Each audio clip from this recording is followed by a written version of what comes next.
Just waiting for a few more people to join in if they would like to do so. Hello to everybody that's in chat. Got some music until then, so we're up in about 7 minutes. Thankfully, this is now working, and still working, so I'll be back soon.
It's a very pertinent question to ask, how do we build back better?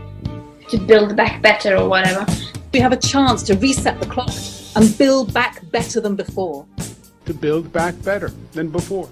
Remember the terrible damage of COVID as we try to build back from this global pandemic. Joe Biden calls it build back better. Build back better. Building back better. To do things differently. To build back better. We're going to build it back better. And build it back better. My plan to build back better. Start taking all the problems that have been created in education and mental health and start to build back in a positive way. I have launched a booklet called Build Back Better, written after coronavirus. It's about building this country back better. Growing conspiracy following it. It is called the Great Reset. An unprecedented opportunity to rethink and reset the ways in which we live. The great opportunity for reset. The theory even calls Mr. Biden's campaign slogan, Build Back Better, a front for the conspiracy. Build back better. Building back better our economy. Build back better. All elements of the Great Reset are fundamental to building the future we need. This pandemic has provided an opportunity for a reset. It's a big effort to, some would say, to build back better. We would say to really have a great reset. Conspiracy, conspiracy. Conspiracy. I think I had the double in there this time. My apologies if that is the case. Welcome to TruthCult LiveChat. This is Justin, your host, or Avidan, whatever you'd like to call me. And I do apologize over the past couple days. The switch to a new setup, it had to be done. That potato phone had to go, or that potato laptop. So this, I believe, is the new setup. And we should be able to go with a few glitches here and there, as you probably just heard. I think I just had double audio on just then. I do apologize for that. But as the day goes forth, I get more and more confident. So we'll get this going. So I want to say hello to everybody that's in the chat. We do have Anna and Jill's with us today. And to everybody that is lurking in the chat, we are going to be going through building this thing back better, whatever this is that we call a movement, or whatever you'd like to call it, doesn't matter. The problem is that the truth itself is under attack within this movement. And in order to be helping anybody else on the outside, to helping out the Namis, we got to start calling out the truthers. So I think this will be a running series called the Truth Cults Chat, or Live Chat. And you're more than welcome. I do recommend to those that might be a little bit iffy. There's certain people watching that don't want this kind of stuff to be talking about. So I do recommend maybe going on a sock puppet if you'd like to have comments. And if you have any whatsoever, any questions or any info.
No! When I switched over, I lost the sound. It's okay. We got it. I'm sorry.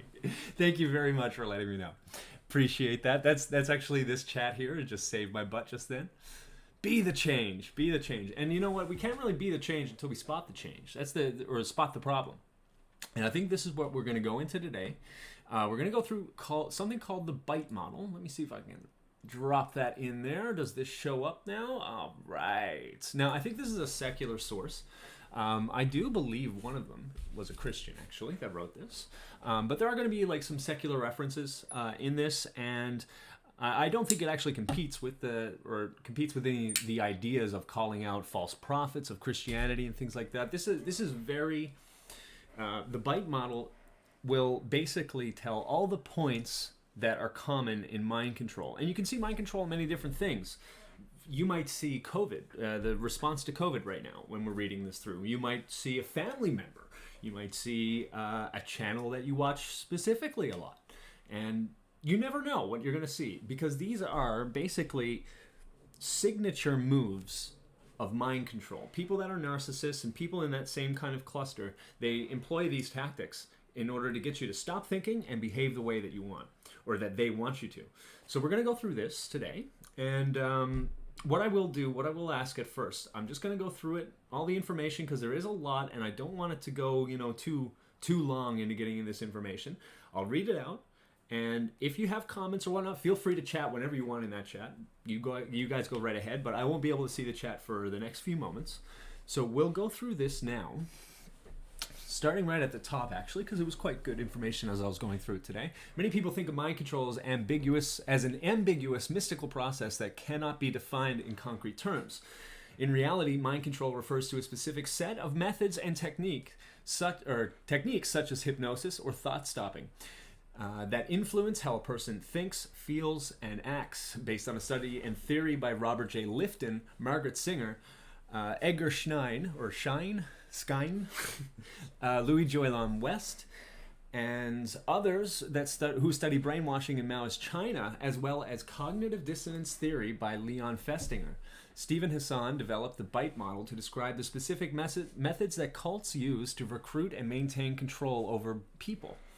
BITE stands for behavior, information, thought, and emotional control. And we will go through them, but I'll show you here. It is 4 distinctive subsets of points at which any authoritarian government or person, even, it could be, it's not limited to one person or a group of people. This is just something that seems to appear whenever you let people that are that tend towards employing mind control tactics. This is what they use most of the time. And they may fill out many of them, they may fill out all of them, they may fill out some of them. But I got a feeling as I read through these, you might be able to think of a few things. Feel free to drop that in the chat. But just to let you know, like I said, the first usually half hour, I'd say, of these shows, I won't be responding to anything, just to get the information out for the people that are tuning in at a later date. So, without further ado, let's go through. We're going to start with behavioral control. It's how you act. It's pretty like how your emotions and thoughts and information that you do causes you to act. So first and foremost, we have they regulate the individual's physical reality. So you can have just different settings and things like that that basically set the tone in place. What would be a good example of that? If you ever go down to the Bible Belt or something, you could have those Halloween walks where it's, if you fall out of their Baptist church or whatnot, this is what happens to you. You can have little things like that, and it can end up affecting what you do, or you can actually be doing it from the outside, manipulating them to act in a certain way via triangulation. There's a whole bunch of other things as well. Going forth, we have dictate where, how, and with whom the member lives and associates or isolates. And this might be something that rings true with COVID. Number 3, when, how, and with whom the member has sex. Control types of clothing and hairstyles, regulate diet, food and drink, hunger and or fasting, manipulation and deprivation of sleep, financial exploitation, manipulation or dependence, restrict leisure, entertainment or vacation time, major time spent with group indoctrination and rituals and or self-indoctrination, including the internet, permission required for major decisions, rewards and punishments used to modify behaviors, both positive and negative, discourage individualism, encourage groupthink. Now, this is where we get into major problems here in this movement. If you say anything that someone disagrees with, they meet you, as we've seen last week, with any number of sock puppet accounts to let you know, or at least make you think that you're being let known that you are in a vast minority and you better change your thoughts and actions pretty quick. That's a really good one there. But as you can see, what I've read through so forth, a lot of it applies to the COVID regulations that we have. But don't get caught up on one little thing. Don't try and focus on one thing. You'll see this in everywhere you go. Permission, require information, decisions. I already read that one. Sorry about that. Discourage individualism. Impose rigid rules and regulations. As in don't talk about certain people or you might get threatened, things like that. Punish disobedience by beating, torture, burning, cutting, rape, or tattooing or branding. Threaten harm, and what that does, it's giving a reassertion of dominance is basically how that often works. 15, we have threaten harm to family and friends. 16, force individual to rape or be raped. This stuff is pretty heavy stuff, I know, but it is a lot of points. These are a lot of points that can help anybody out, including bad relationships as well. Encourage and engage in corporal punishment.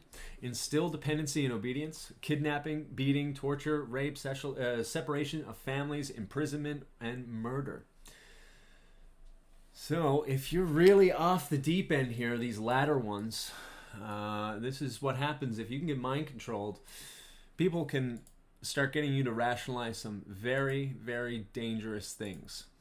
And it's something to watch out for. Usually once you get to this point, you've already succumbed to the other 3 points of control. I think maybe that's why they put that in the first one there, because these are real things that happen. These are real things that happen to varying degrees, of course, of each one.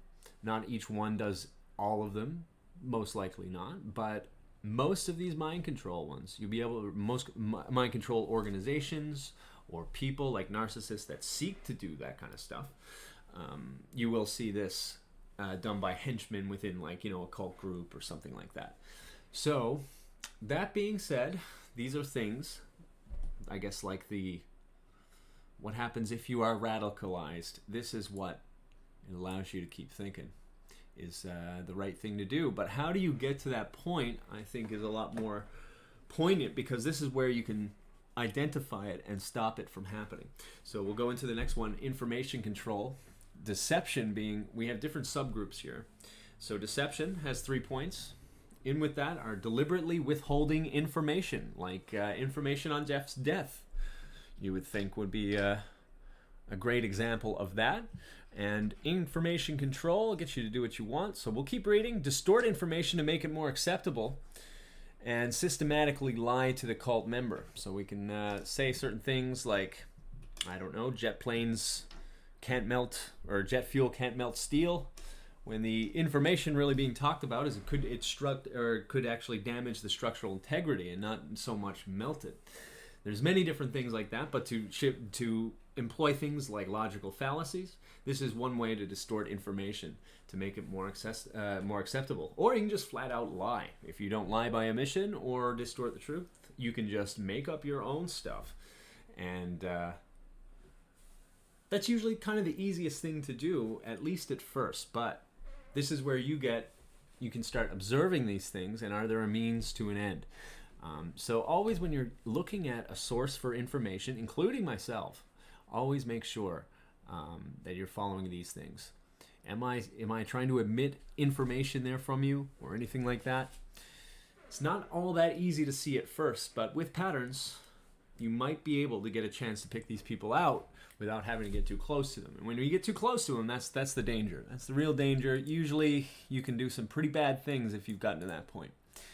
So number 2 subset, we have minimize or discourage access to non-cult sources of information, including, and we have 5 points here, and you might think of the social justice war that's been ongoing. This might be one thing, or there's a whole bunch of other things as well. So starting with internet, TV, radio, books, articles, newspapers, magazines, and media, so basically media in general. Critical information, if there's any, like the memory hole in 1984, that would be a great example of that. Former members, so if there's any talk of people leaving certain things, you try and talk about them as little as possible.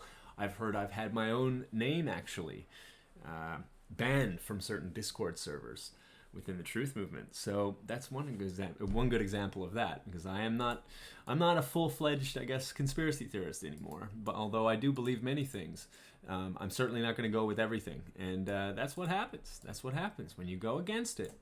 They'll tell you. They'll tell you. They'll make it known. They'll make it known. E, control through cell phone with texting, calls, internet tracking. So yeah, monitoring. It's a good way. If people let you know that you're being monitored or traced or something, you're less likely to say something often anyways. Some people are more emboldened, but maybe the majority of people are become less emboldened to speak. So that's something to always look out for. Someone trying to shut you up by making you feel that you are being monitored or watched or something like that. Don't get paranoid over this stuff, though. That's the other side of this. So moving on to number 3, compartmentalize information into outsider versus insiders doctrines. Ensure that information is not freely accessible. Like when we talk about how many hundreds of engineers don't look at or don't regard the official 9/11 story as truth, but we never really talk about it, how it deconstructs the official story, which you very well could. I don't know, but I just haven't seen that yet, because it's something that we don't really get that freely accessible information on that. They just say, oh, many engineers disagree with this. Well, that's not enough. It's not enough. I know I'm probably going to rustle some jimmies with that. But yeah, it's important. It's important to think about this stuff. I've never actually seen them try to break down that. Or at least, in a truther channel, you think it would be, or a truther circle or whatever, would be more widely circulated and freely accessible when I ask for the information of the people that claim it. Moving on, control information at different levels and missions within groups. Missions, I guess, just being different subgroups and stuff like that. You can see missions are, probably more of a religious meaning or whatever. You go in, like with the Mormon church, when you have the two guys you see knocking on doors, they're on what's called a mission. It's usually, I think, 1.5 to 2 years or something like that. And during that point, the information from their training right up until they're finished is very heavily controlled. So like who they can talk to, any information that's on the internet that's not directly from like the LDS websites or Latter-day Saint websites is completely forbidden to look at. They keep a buddy system with each other so that they won't search this information, and you get rewarded if you tell people, more or less rewarded. You're seen as like the more loyal one or whatnot. So people are willing to rat you out for that kind of stuff. But I think we get a little bit further into that as we go along. Compartmentalize information, we got that there. Control information and only leadership to decide who needs to know what and when. That is something that might jump out at the truth movement, according to the things that we've seen by the TruthCult leaders. So the RPR, TMF, I'm trying to say, and you have people like that inner circle that's around Jeff. I don't know them well enough to say which ones are doing it, but it certainly looks like they were deciding when and what would be the best time to release certain things. What and when, I mean. What would be the best time to tell you about the proof about Jeff's death? What's the best time to release that phone call that shows the funeral home? Things like that. These little things, they decided for you proles, for you plebs out there, when you could learn the truth. And I don't know if they ever were planning on showing it to you, because they looked like they were having a great time doing it so. Because they had certain things like websites and things to set up in his honor and all kinds of plans, and they probably needed extra time. So by slow leaking the information, it gives them extra time to set things up. Makes sense, right? Makes sense. Going on to number 4, encourage spying on other members. We were actually, just talking about that. Impose a buddy system to monitor and control members. So yeah, Mormon one is the exact... a great example of that. It is a buddy system. Another great example right now, and I noticed that they said that this came from like Maoist China, and you can see a lot of these things in the BLM and Antifa and stuff. Have you ever watched any of those protests in the nighttime as everything was cluing up? The police did their enough rushes and whatnot. You would hear them talk. You need a buddy to walk home. You need a buddy. It's like, where's your walking buddy? It's your safety buddy. I think at one point they even said. And this right here is exactly. It's how to control information. So there's a lot of things that normal people, when they go to those Antifa rallies, they see something is wrong with this. You can see it in their faces. And some of the best way to stop them from thinking about that on their way home is have one of the buddies around them. And they wouldn't ever want to be seen as against the movement, right? And the same kind of stuff kind of happens here, but where it's on the internet, it's not as easily done. But you still will have people that come by, and they're not exactly who they say they are.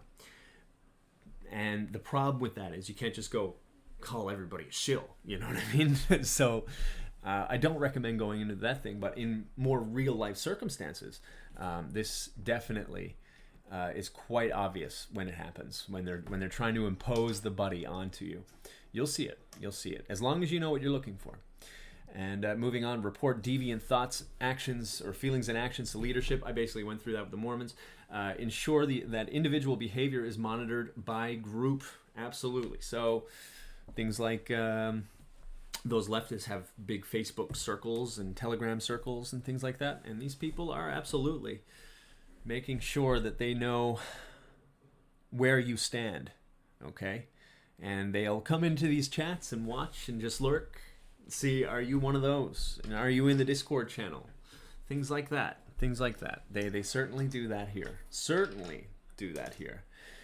So moving on to number 5, extensive use of cult-generated information and propaganda, including newsletters, magazines, journals, audio tapes, videotapes, YouTubes, movies, and other media. Like that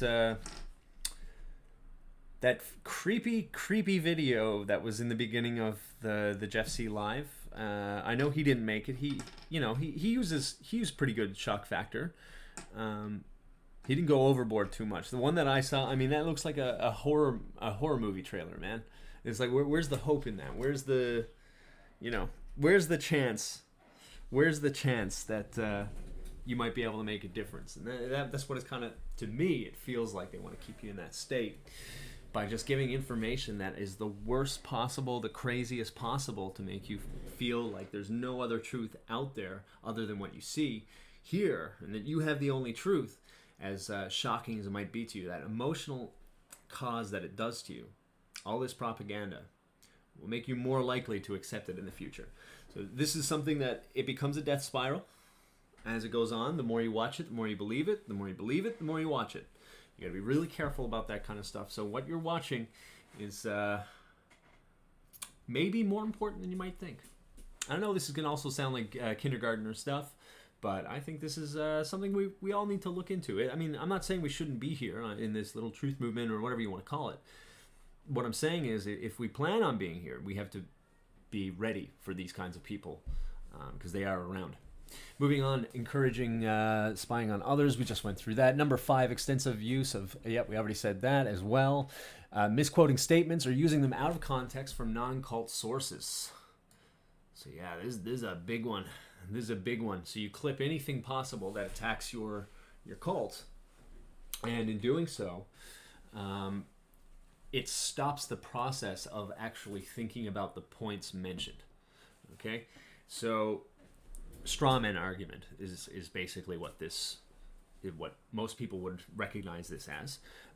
They'll make up something that's even worse, and in doing so, it's like, they're just saying it because it attacks us, or making a quote look like that, just by cutting out the context behind it and things like that. Very common tactic. This is usually the first line of defense when you go up against narcissists. So be ready for that if you do plan on calling out anybody that doesn't want to have differing opinions around. Be prepared for that, absolutely. Number 6 and final one here, unethical use of confession. Information about sins used to disrupt and or dissolve identity boundaries. So it's an ad hominem attack, essentially, is what this is. If they're going to show problems against someone, like why are they leaving the church or the movement or something like that, often what they say is they bring up problems in the past that they've had, things like that. And this is how you can get an immediate discrediting of somebody. If the sin was that great or whatnot in their minds, if they can push it that well.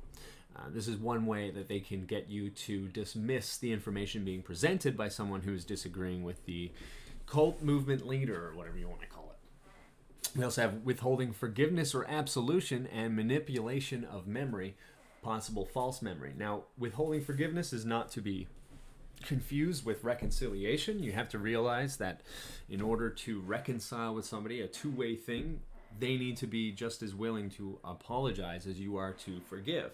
However, on the other hand of things, if you withhold that forgiveness, that can cause a lot of trauma on people. So you have to be really careful about that kind of thing. What you do there, this is one thing that we can all kind of fall into. So be really careful about that kind of thing. Don't withhold forgiveness. Know the difference between reconciliation and forgiveness, but also realize that this is a tactic used by people for power leverage. So definitely something to bear in mind, and a lot of us are certainly, a lot more than just narcissists, can fall into that one trap right there, especially when things are happening against us and we get really angry and things like that. This is really important for all of us. It's not just something that a bunch of psychopaths do. We all do this, and there are many different things here that we could all possibly fall into. So something to bear in mind with everything, but especially this one in my opinion. And then we have manipulation of memory or possible false memories, which is better known as gaslighting, grease lightning. So gaslighting. It comes from a movie back in the 40s or something like that, where there was a man driving his wife crazy, and in doing so he would turn on the gaslight or turn off the gaslight, one or the other, or move the gaslight, and she would come and say, I just turned that on, or I just turned that off, like whatever it was, like I just did that, like I know I just did it. And what the guy was trying to do was make her go crazy by flicking it off and then telling her, like, why would you turn that off? I was like, I just turned it on. And he said, you're crazy. Like, sorry, I didn't explain that very well. But I think you get what I mean. That's what it comes from. You're trying to tell somebody that what they just did or what they just remembered doesn't make sense. And you get that a lot here, especially when you go up against the cult leaders, right? You'll get a lot of it. Definitely a lot of it. Definitely. And like the fake hospital visit that we saw from Red Pill, often that is somewhat of a form of gaslighting. So if he is trying something against you, he gets caught, right, and you're calling it out, he has already planned the hospital visit, so when you're calling it out, you look like you're a bad person for doing so, right? And then what they try and do is wipe out the memory of anything that was bad beforehand and just try and focus on the things that you've done. So this is that's actually a good example of kind of mixing the last two there on the information. All right. And we'll go through this. I'll try and pick up the pace a little bit because I don't want it to go too far in. But we have thought control coming up. Number 1, require members to internalize the group's doctrine as truth. So we are the truthers. This one's pretty obvious to a lot of people. We are the truthers. And this, it's been used against us, but at the same time, you have people using it for us within our internalized group. And it certainly is internalized, this corner of YouTube. So different ways to do that are adopting the group's map of reality as reality, instill black and white thinking, huge here, decide between good versus evil, huge here, as well as A, and D, organize people into us versus them, the awake people and the sheeple would be one great example of that. I know it says insiders versus outsiders, but a great example. We can't deny this. If we continue to deny it, we are going to fall for these traps. If we continue to deny that, if we keep calling people sheeple because they don't believe what we believe, even if it is 100% right, this is what we fall into. So this is usually the first start. This is my biggest worry in this movement, to be quite honest. And that's why I repeat myself on this, and I'm going to do it one more time. If we can't pick this up and start calling it out, then we are of no use to those sheeple. We're not going to wake anybody up. We're not going to make them feel any more welcome to start looking at us. And it just causes more and more problems, and you start spiraling into control. Another great example of this, so that it's not just like, I'm not saying me and you and, whatever. Anybody who wanted to know answers about Jeff's passing is a disgusting shill or troll, which is basically what was pushed by all of these people. That is a great one. They have this inner circle of people, right? Like the approved ones, the elite ones, right? And everybody outside of that, if they weren't getting the same information that this inner circle were, and they weren't happy with it, and they're just disgusting shills and trolls. So within this movement, there is your inner circle, often comprised, maybe mostly, of content creators or people with other skills, things like that. And they've created this little elite group, and it felt elite being in it, kind of. And that's what can really generate some really bad stuff, because if you start feeling like you can get away with just calling people disgusting shills and trolls just because they don't take your word for something, then we have no truth movement whatsoever. Okay, so let's move on. But this is a big one that I meant to mention. Change person's name and identity. So I've also changed my name and identity. So maybe you can mark me on the list. Maybe I'm trying to thought control you. I'm not even joking about that. Be careful. You need to be careful. I meet that list right there. Maybe look at the other things as well. Okay? But I can give you another example as well. TMF to RPR. Red pill. I mean, when I say red pill, most people in this movement don't even know. Like, at least of this time. They're like, you're talking about TMF, right? I'm like, yeah, I always knew it was red pill. So, like, this is a really good way to, like, escape responsibility for things. I think I changed mine because I didn't like being thought of as the justified one, even if, like, I guess that was the name of what Justin meant, and even if it makes sense within Christian theology, I thought that it made sense to say give it to God, that He's really the judge of this, and that's what Avidan means. So I'll explain that one to you.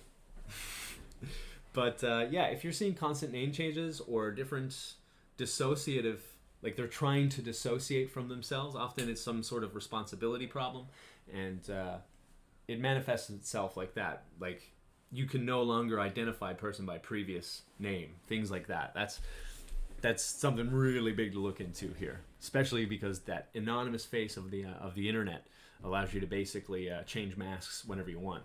Number 3, use of loaded language and cliches which constrict knowledge, stop critical thoughts, and reduce complexities into platitudinous buzzwords.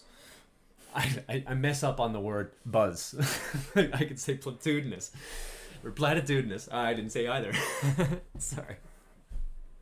But what's a good example of that? You gotta break a few eggs to make an omelet. So don't worry about whether or not the ends justify the means or not. You got to break a few eggs to make an omelet. That's a thought-killing cliche. At least the best one that I could think about off the top of my head. And it has the ability to dismiss the responsibility you have in choosing the correct means to go about an end, or go about reaching an end. So things like that, definitely, if they can't give you a real answer, but they give you like these really, kind of really good rhetorical responses that really don't address the question, we got to be vigilant on that one, and maybe call it out and press them a little harder if you're getting that kind of thing, in my opinion anyways. You do whatever you want, but usually that's a sure sign that people is not willing to find responsibility for their actions. Encourage only good and proper thoughts. Number 4. Hypnotic, or number 5, going into number 5, hypnotic techniques are used to alter mental states, undermine critical thinking, and even to age regress the member. Very interesting. Very interesting. I don't think we have to deal with too much of that here, but maybe some of you guys have. Number 6, memories are manipulated and false memories are created. Oh yes. Oh yes. That plane was fake, man. That plane was fake. You know it was fake. You better know it was fake. Stuff like that. Number 7, teaching thought-stopping techniques which shut down reality, reality testing, by stopping negative thoughts and allowing only positive thoughts, including denial, rationalization, justification, wishful thinking, chanting, meditating, praying, speaking in tongues, singing or humming, singing or humming, and that ends there. So, yeah, definitely we got that. We got that here. Maybe not the meditating and chanting, although no one died, no one got hurt. That's a good one. That's a good one, and that is quite thought-stopping. It's either real or it's a hoax, and maybe there's nothing in between, and there's no chance of it being in between. Nobody died, no one got hurt. It also goes back to creating a black and white thinking, back up in number 1. So that's probably a good example of that. What's another good example? Going back to COVID, remember criticizing in the March, April time, criticizing like the way that we've responded to this. It was, it's going to be even worse. It's going to make things even worse. So we need to keep things as positive as possible. They were definitely overtly talking about that in China. And I'm pretty sure they started immigrating it into here, or installing it here. That type of mentality that we need to stay positive. We need to stay positive. No questioning what was going on. We all make mistakes, yada yada, but we got to only talk about the positive. Definitely a great way to kill thoughts. Number 8, rejection of rational analysis, critical thinking, and constructive criticism. I'm just going to do a quick double check, make sure we're all good on this. Looking like we're good. Okay. Rejection of rational analysis, critical thinking, constructive criticism. Number 9, forbid critical questions about leader, doctrine, or policy allowed. Yep. You get that here. I can guarantee you might not see it as a content watcher, but a content creator. If you have any skills in what you do and you start getting picked up, you'll start seeing that very quickly. Number 10, labeling alternative belief systems as illegitimate, evil, or not useful. Yeah, and I mean, listen, sometimes there are belief systems that are illegitimate, evil, and not useful. I'm not saying that there aren't. And I don't think that they're just trying to attack religion here, as it might sound. And there's a couple of ones, I think, in the next one that could sound that way. But if you look at it from a certain way, this right here is an us versus them mentality, and they're giving you an example of how this happens in religion. And since religion is very spiritually based, of course, these types of mind control are specifically effective. And you get a lot of this. You'll see the more overt forms of these techniques within a church, because you are taking that step of faith, and you can suspend your disbelief a little bit easier than if you're in a science class or something like that. Maybe not today's science, that's for sure, but say we had a good science system or something like that that isn't completely corrupt, and it would be a lot harder to pull that off on its own. But when you're looking for faith, you're looking to belong and things like that, you're willing to drop certain cognitive processes in order to feel good. So you got to be really careful about that. And I don't really like how that's like worded, because there are illegitimate and evil belief systems, in my opinion. I don't think any of them are completely unuseful, or else no one would follow them. But I think there is a point to be had here in that one. And it's still new map of reality, so I don't know. The world is flat or something. I don't know. That one's a little bit rough. Everyone around you is lying and things like that. Yeah, there's probably like... It's probably more like, there's people at the top lying a lot, and then you have people that don't question anything because they need to afford their McMansion, so they just don't ask questions. And so the people at the top might instill a new map of reality, the new Great Reset, maybe? Maybe that could be a good example. Maybe. So moving on, just to get through that part of the content, emotional control is the final one of this model here. The BITE model, by the way, for those people who have forgotten it, it is something definitely to look through, and here's some talks onto it. The more you understand about this, the easier it starts picking up, or you can start picking up mind control in your own circles, because there's always someone looking to find the next big fish or the next pond full of fish, and you never know when you're in that pond. Emotional control. Number 1, manipulate and narrow the range of feelings. Some emotions and or needs are deemed as evil, wrong, or selfish. So So I'm going to say this one because a lot of people... This is where we divert, I think, me and a lot of truthers, at the Robbie Parker thing, the laughing Robbie Parker. Now, it looks suspicious to me, too. It does look suspicious to me, too. I'm not going to say it doesn't look suspicious, but I remember when my mom died, and I remember specifically being in the funeral home at some point and laughing and kind of playing a show so I was strong.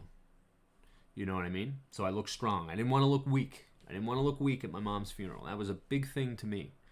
And for whatever reason that was, you know, I had a strong face a lot of the time. Maybe I wasn't happy all the time. Actually, most of the time I wasn't happy. But I do remember, like, even to the point where I was, like, a little bit, like, flirty with a friend that was a girl that came by and gave her condolences. And I wasn't, like, you know, like, hitting on her at my mom's funeral. Like, you know, but I was closer. I was closer than, you know, if someone just saw the clip of me at the funeral home where I'm talking to a girl or whatnot, and I'm just like, you know, I'm just trying to get my mind off this kind of stuff, so I just do my chat that I do, right? If someone showed me that, or if, like, someone took a clip of that and put that on camera and, you know, use this as to say it was a hoax that my mom died, I'd say some people would believe that, to be honest, because that few seconds was not of me acting like my mom had just died.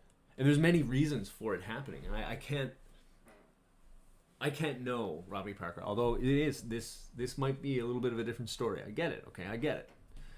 But we can't go off like off of laughing and the way that people's facial expressions are, and then just immediately conclude that they're lying. This was a big problem I had with Jeff. We did argue about it behind the scenes a lot. I don't know if I ever like stuck my head out all that much on this thing, but I think that more happened at Sandy Hook than what we are led to believe, whether or not you're a mainstream media watcher or a truther. I think there's more than what meets the eye there. And when we look at Robbie Parker and immediately conclude that he must be fake, then like I think we're leaving out a lot of things that could have happened before that took place, you know? So I think this ties back to that. Narrowing the range of feelings. That laughing cannot happen when the daughter just died. Things like that. That in my opinion, this was a perfect example of that emotional control. Teach emotion stopping techniques to block feelings of homesickness, anger, or doubt. I don't know how much we deal with that here. You will get with that in the cults where there's a lot of retreats and things like that. Number 3, make the person feel that problems are always their own fault, never the leaders or the group's fault. This is the signature. This is if there's one signature of a cult, it's this. It's this right here. It's never their fault. Never, ever, ever, ever their fault. That is the thing. That is the one thing about all narcissists, all communists or fascist regimes. It is never the fault of the leading party or person. It is always the fault of the person doing the blaming. The blaming itself comes from a state of disharmony. Usually when they've sunk their teeth in enough, the word of the culture is unity and harmony, and just by even mentioning this stuff, you're disrupting the harmony. So even if you were right, you were wrong. Like usually, that's what the state that they want you to be in. And I'll give you a good example of this. My first time talking to Jeff, and I've said this before. I remember criticizing Red Silver J's video about what was his name? It was a Kevin something Lizardi or something like that. I forget his name. It was very interesting name, Lizardi. And he was there at the Sandy Hook, I guess, right after it happened, a couple days after it happened, and they were paying their respects, like him and his parents.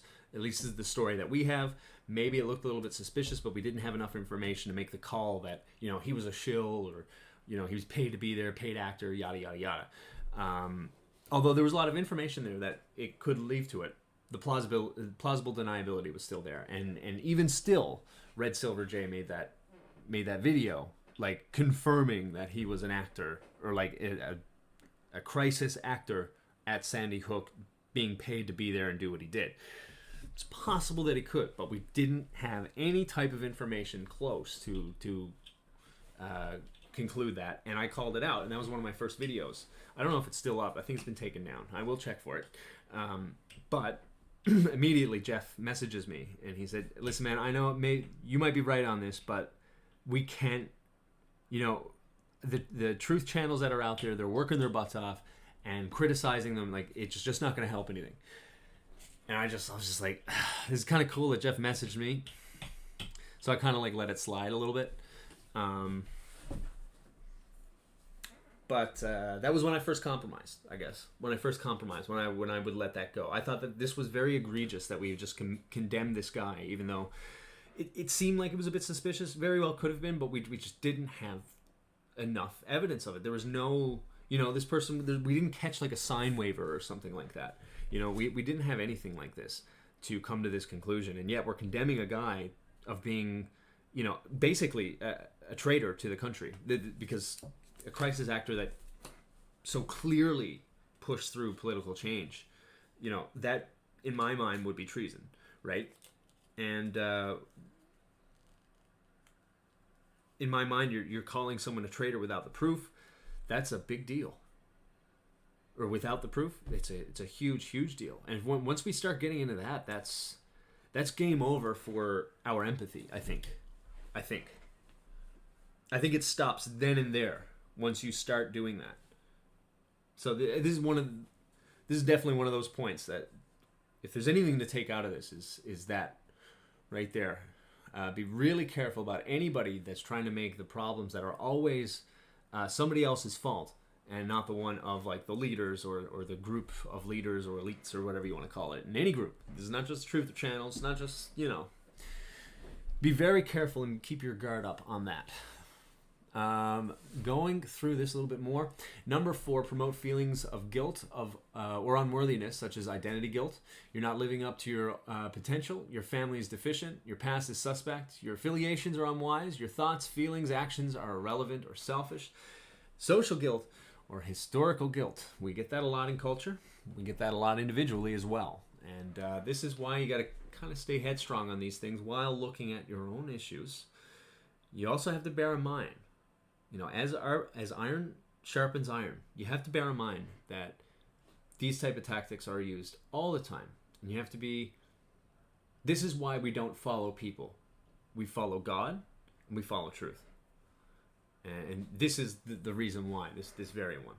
Okay, going into instilling fear.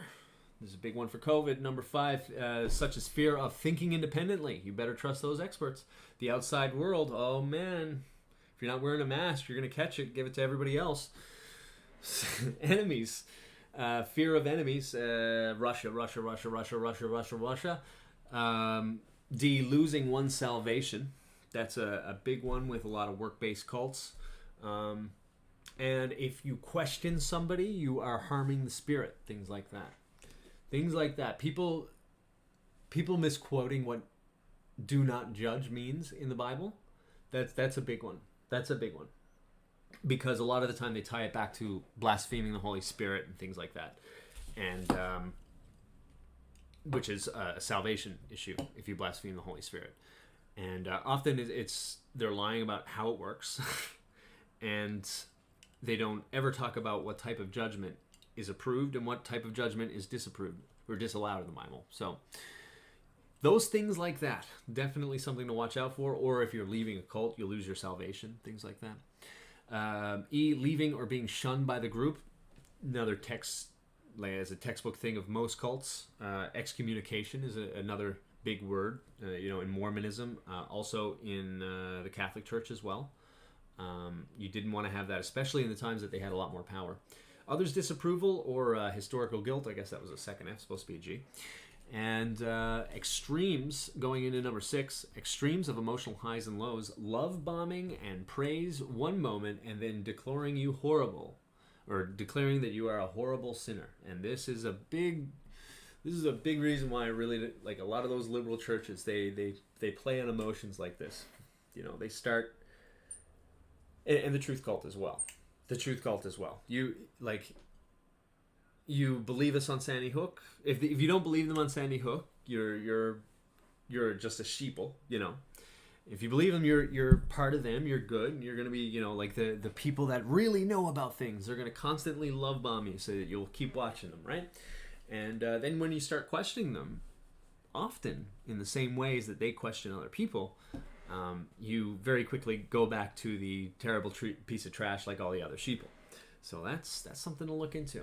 Number 7, ritualistic and sometimes public confession of sins. We don't really have to do that kind of stuff here, but Catholic Church is a great example of it, and Mormonism as well. Your bishop meetings, those have a lot to do with that. And number 8, phobia indoctrination, inculcating irrational fears about leaving the group or questioning the leader's authority. And it ties into the other ones that we talked about. So we'll just quickly go through those points. And I think that's basically it. Yes, it is. No happiness. Going into A, example A, no happiness or fulfillment possible outside of the group. Mormonism, very huge for that. Here, very huge for that, because if you leave this kind of group, you're not getting the truth that everybody else is also missing if you were to leave, like with you if you were to leave. B, terrible consequences if you leave. Hell, demon possession, incurable diseases, accidents, suicide, insanity, 1,000 reincarnations, etc. You're not going to get this much unless one of these cult elite truthers or whatever, if you get too close to them and they need you for something, you might get that type of, like, you know, if you don't help, like, terrible things are going to happen. Like, you know, they've threatened my family and things like that. You know, stuff like that. So keep that in mind if you ever get too close to a truther that might be one of those mind-controlling type of people. Shunning of those who leave, fear of being rejected by friends and family, and never a legitimate reason to leave. I'm glad that they repeated this because this is important. Those who leave are weak, undisciplined, unspiritual, worldly, brainwashed by family or counselor, or seduced by money, sex, or rock and roll. That one's a little bit cheeky. It sounds a little bit secular, I know, but I think it does make sense because you do have a lot of these mind-controlling churches that will use that as an example. I'm not saying that money, sex, and rock and roll aren't evil things, and they are certainly things that can lead you astray, but sometimes you can use that very real point to illegitimately control someone's mind. So I still think that that's really important to mention. And last but not least, we have threats of harm to ex-member and family. And the threats do come if you still allow it. If you still disallow them to change your mind, it will eventually come. And that is something that it's a reality. It's a reality. And it's coming closer now. I mean, we've seen the rise of communism and struggle sessions and stuff like that. And it is starting to happen here. And you'll get threats if you don't go along with the narrative. That will happen. It will happen. Eventually, it will come for all of us if something is not done about them. Not saying that we can do anything about it. I believe that this is all pretty much in line with what the Bible says if we are living in the end times. But beware of the groups that try and manipulate your emotions about that, because at the end of the day, God wins all this, right? So having that peace of mind stops a lot of this fear invocation from happening. So really important to look into. All right, so I think we're at like the hour mark. I do appreciate everybody that was listening in so far. I think this is some pretty important stuff that we need to start looking into more. The more that you kind of look into this information, study it for yourself and the examples of it. I'm sure there's lots of information on the bite model aside from this. And it'll help you a lot as you go about your life, because I think a lot of people are here for these kind of reasons, you know. Maybe they've had this type of control imposed on them before, knowingly or unknowingly, and they may be a little bit programmed, like myself. I was certainly like that at one point. Maybe I still am. And but the more that you know these things, the more you can equip yourself, and the more you read your Bible too, the more you'll see it concurs with what's being said here. Now, they were being a little bit more focused on religion, but there's a good reason for that. I think that all Christians really should be just as against cults as the atheists are, really. Whether or not we have discord is another thing, but I think that we need to be ever vigilant of cults.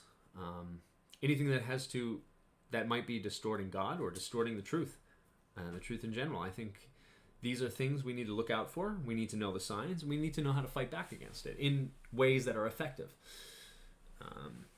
It's not a head-to-head battle.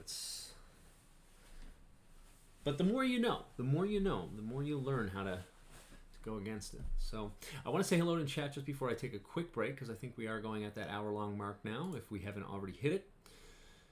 So, whoa, you guys have had a pretty long chat there. Hello, new to Craig Powers. Good to see you, man. Good to see you. Let's see. The opening that Graceful made. Yeah, it's annoying. It's.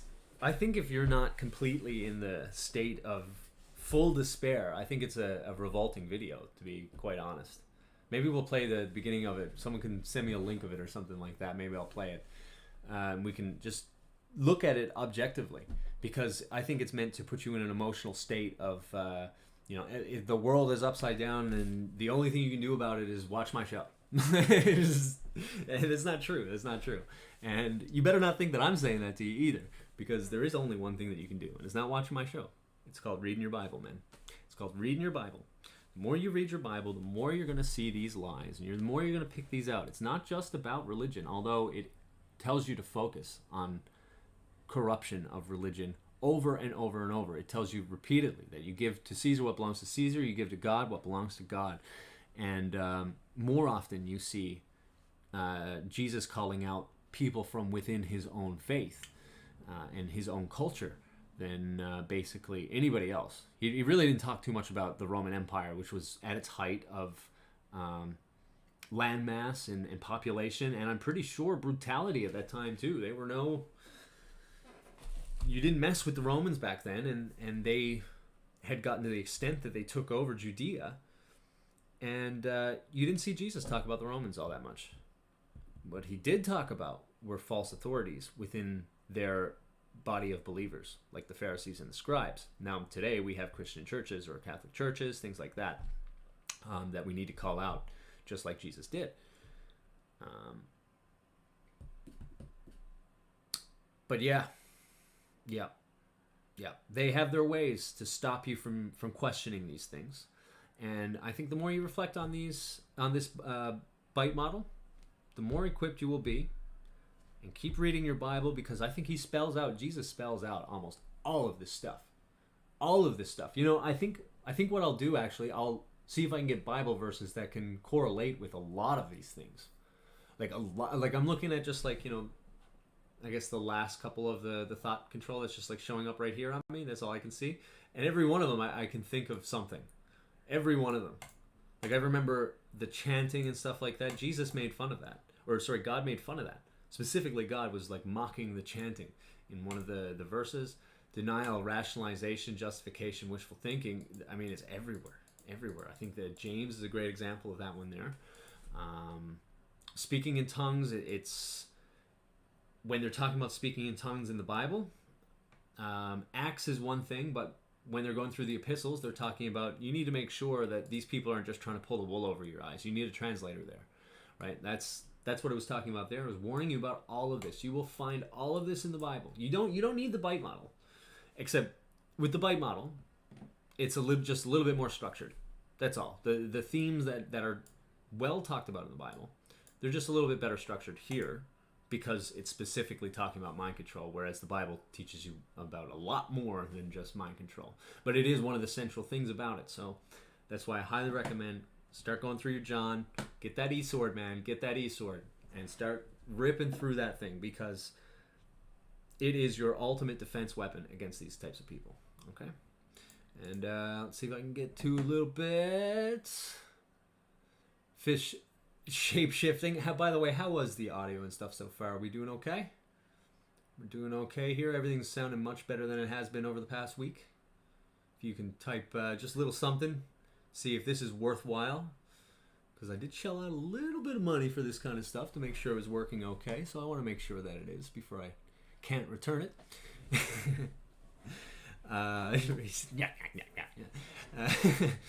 Okay. Talking about the Brady Bunch here.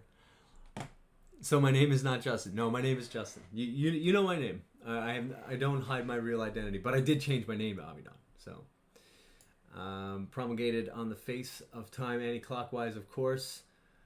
Talking about the clock. I'm not sure. Not sure what you mean. Sorry, buddy. If you can lose salvation if you walk away, but walk away from what though? Are you denying the Holy Spirit? Denying the existence of the Holy Spirit?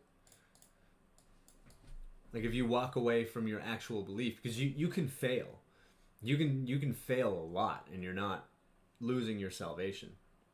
You can have tests of faith, and you're not losing your salvation. If you like consistently, or if this is my interpretation, if you consistently deny the existence of the Holy Spirit, like after believing that it exists and having it, if you consistently deny that, maybe an issue. But if it's about like you have a problem with sin, things like that, and that has stopped you from being the Christian that you should be, no, I don't believe that is how you lose salvation. No, I don't believe that. I think it's pretty clear that it's even our future sins are forgiven. Like there's nothing that we can do as people. Now if you get that Holy Spirit, and then you start using it against people by misleading them intentionally, that's, I would say, it's another good example of blaspheming the Holy Spirit. After having it, you're going to intentionally lie to people. Yeah, that's an issue. That's a different story. But we all make mistakes, right? Was taught Yeshua that Jesus was a devout Jew. He was a devout Jew. He didn't break the law. He lived a perfect life. That's what he needed to do in order to pay for our sins. He had to live the perfect life. He had to fulfill all of the prophecies, and he had to show all the signs, right? And that proved that it was him. And after living a perfect life, because none of us have the ability to live a perfect life at any point, right? He lived a perfect, blameless. He lived a perfect life and died a blameless death. The accusations against him were false. And this is what is really important. At the same time, remember the healing on a Sunday. Or Saturday, sorry. Since Holy Day is Sunday for us, but for them it was the Shabbat, which is Saturday. The healing on the Saturday. And he said, Jesus is Lord of the Sabbath. And this was one of the biggest things that they had going on. The issue, they were saying, why is he doing healing on the holy day? He said, well, because this is what I meant when I said it. This is a day of healing, and I am the healer. I am the only healer. This is what I'm pointing to. I am the Sabbath. I am the Lord of the Sabbath. Your tribute that day is for me. So be careful. Be careful. Because when you say he's a devout Jew, therefore, it must be this way, the way that we understood this as man. That is one trap that you will, I would consider that an example of information control. I'm always ruffling some feathers, yeah. Oh, did I get some good thumbs down? Good stuff. I told you they're watching. They're always watching. Don't worry. We'll lure them out again. But right now, I think that this stuff is a little bit more important than YouTube drama, to be quite honest. I need to make sure that we got the eye on the prize for those who are able to listen and not just here for some drama. Don't worry, I'll drop enough of that if you stick around. Now, that being said, if you think that this content is important, please give this a like so that it can snowball a little bit. And if you're new to the channel, don't be afraid to subscribe. I will be making more videos. From what I've seen, that this is worthwhile. If even a few people are listening, I'm happy with that. Because this is really important information. You're in a corner of YouTube that is not what it seems to be. And this kind of stuff is your best defense against it. So with that, I am going to go on about a 10-minute break. I need to make sure Kitty's doing all right. And after that, we'll have a chat. It's good to see you guys, and just be a moment.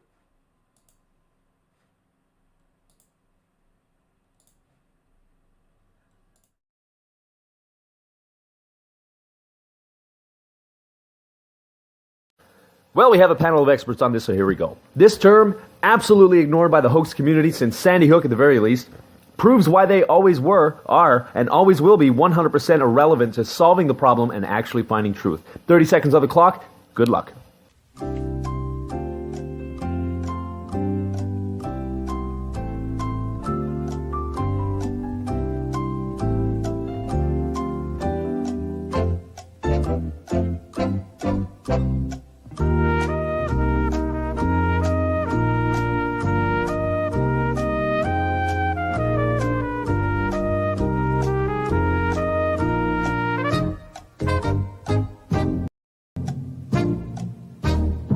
Okay, and first we go over to the regular sane person, and she says, what is plausible deniability? Great, you thought for yourself, you did not conform, and you did not go out on a limb with something that you had no clue about. Therefore, you seem to keep what you have there. Now, on to truth expert number one. We have NWO Illuminati Robbie Parker. That was the same answer we get every week, and you will lose it all for that. And then over to truth seeker number two. How dare you question me?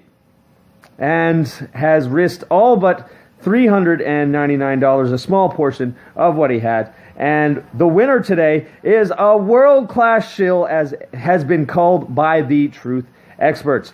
And that is the prize, but at least she gets to keep her sanity. Thank you very much. Have a good night.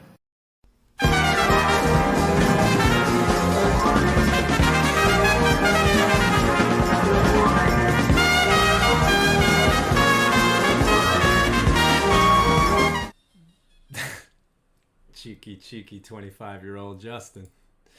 All right, I'll play a little bit of something while I'm on the break. Be right with you guys.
I think it ends in a second. I'm pretty much ready. Don't worry. I wasn't fully muted. I knew I was muted, I mean.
I think we'll finish it here. And welcome back there, guys. Good to see you once more. I want to say hello to those that are still in the chat there. We have Cheat, we have Jills, or Giles, however you want to be called there. We still have Anna as well. This is indeed Amadeus. This is Piano Concerto number 20 in D minor. This was performed by Martha Angerich, or Angerich, however you... Argerich. Argerich. Mozartissimo.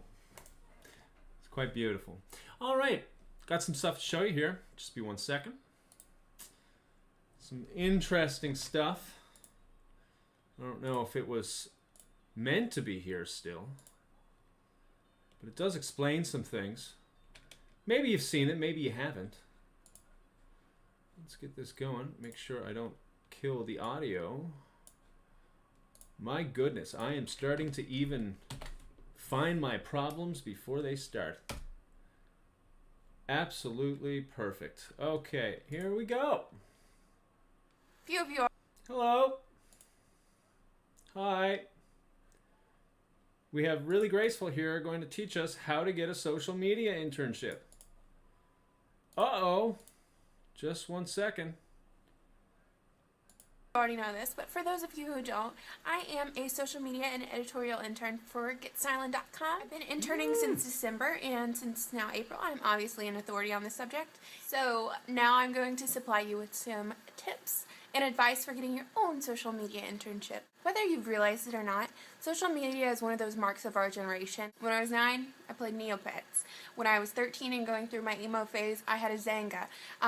Older than that, I had a MySpace, then it changed to Facebook, now I'm on Twitter. We've gone through all these different social networks. Now we have Pinterest, Tumblr, YouTube. When I told my grandma that I talked to a camera and put videos on the internet, she looked a little confused. The next couple of days she called me, she's like, "How's your selling going?" I'm not trying to make fun of my grandmother. Yeah, Grace, how's your selling going? Even though she thinks like this whole space right here is like a flea market or something, and a flea dealer, that's what she calls them. There's like dirty space and I'm selling counterfeit goods out of like the back of a van. Those of us who didn't grow up with social media and computers in our home might not understand it. One of the best things about social media is that it's free. Businesses have caught on to this and they're using social media platforms as a marketing tool. That creates a need for social media interns and jobs for people like us who know our way around the social network. Typically, your junior or senior year is the time you do an internship. I'm an English literature major, so I had the option of doing a thesis. Now I was close. I was thinking journalism. I was close. English literature. Now that explains why her eulogies are perfect. Why they're perfect. Why the grammar makes my head spin. Like yours heads might be spinning right now. I don't know if you guys have seen this. Someone brought this to my attention. And so I don't know how popular this is. But yeah, this is Grace, our social media guru. It goes by several different names. We'll get into that later, but let's keep listening. Or an internship. My thesis topic was going to be about vampire novels. I just really, that sounds I did Christian. not foresee that going well. I do want to get a master's degree in communications, so I just felt like an internship would be the natural way to go. Master's degree in communications and English lit. English lit. And very self-centered. Very self-centered. I think that's one thing that kind of oozes. So probably, you know, my suspicions that she was like intelligence or something like that. I don't think... I can't never rule it out, I guess. But I think it's kind of becoming a little clearer what she is. She's a charlatan. But let's continue. Let's lay the groundwork. The first thing you want to do is actually find where you want to intern at. I have a virtual internship. I found my internship online on fashionista.com, but you want to look around everywhere. First off, your school probably has a couple of connections, so you need to talk to whatever counselor there is that is in charge of like career services. Basically, you want to approach whoever's in charge of internships, but alas, I didn't do that because I decided at the last minute to do an internship. Remember, she knows that she needs to go upstream for results. She knows it. She knows how that works.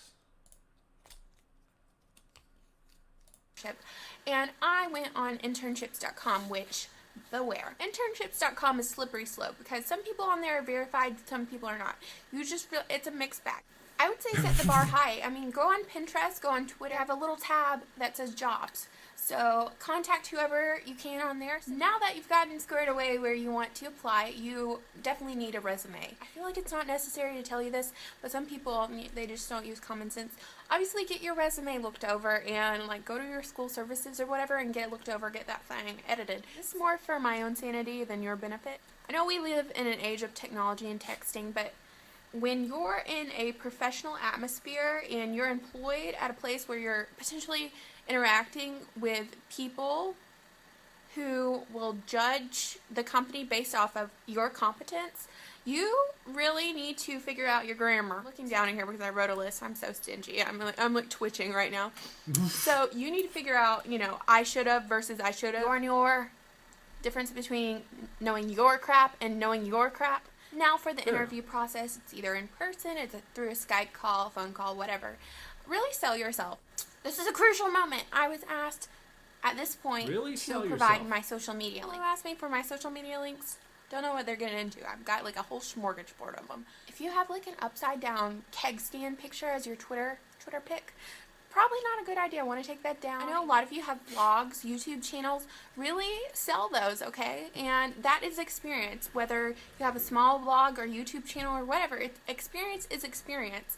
And a lot of you have had years of experience. Don't say you're fluent in Finnish if you're not fluent in Finnish. We all know how that ended. So everyone, I think that was a good talk. It was a good talk. I learned lots.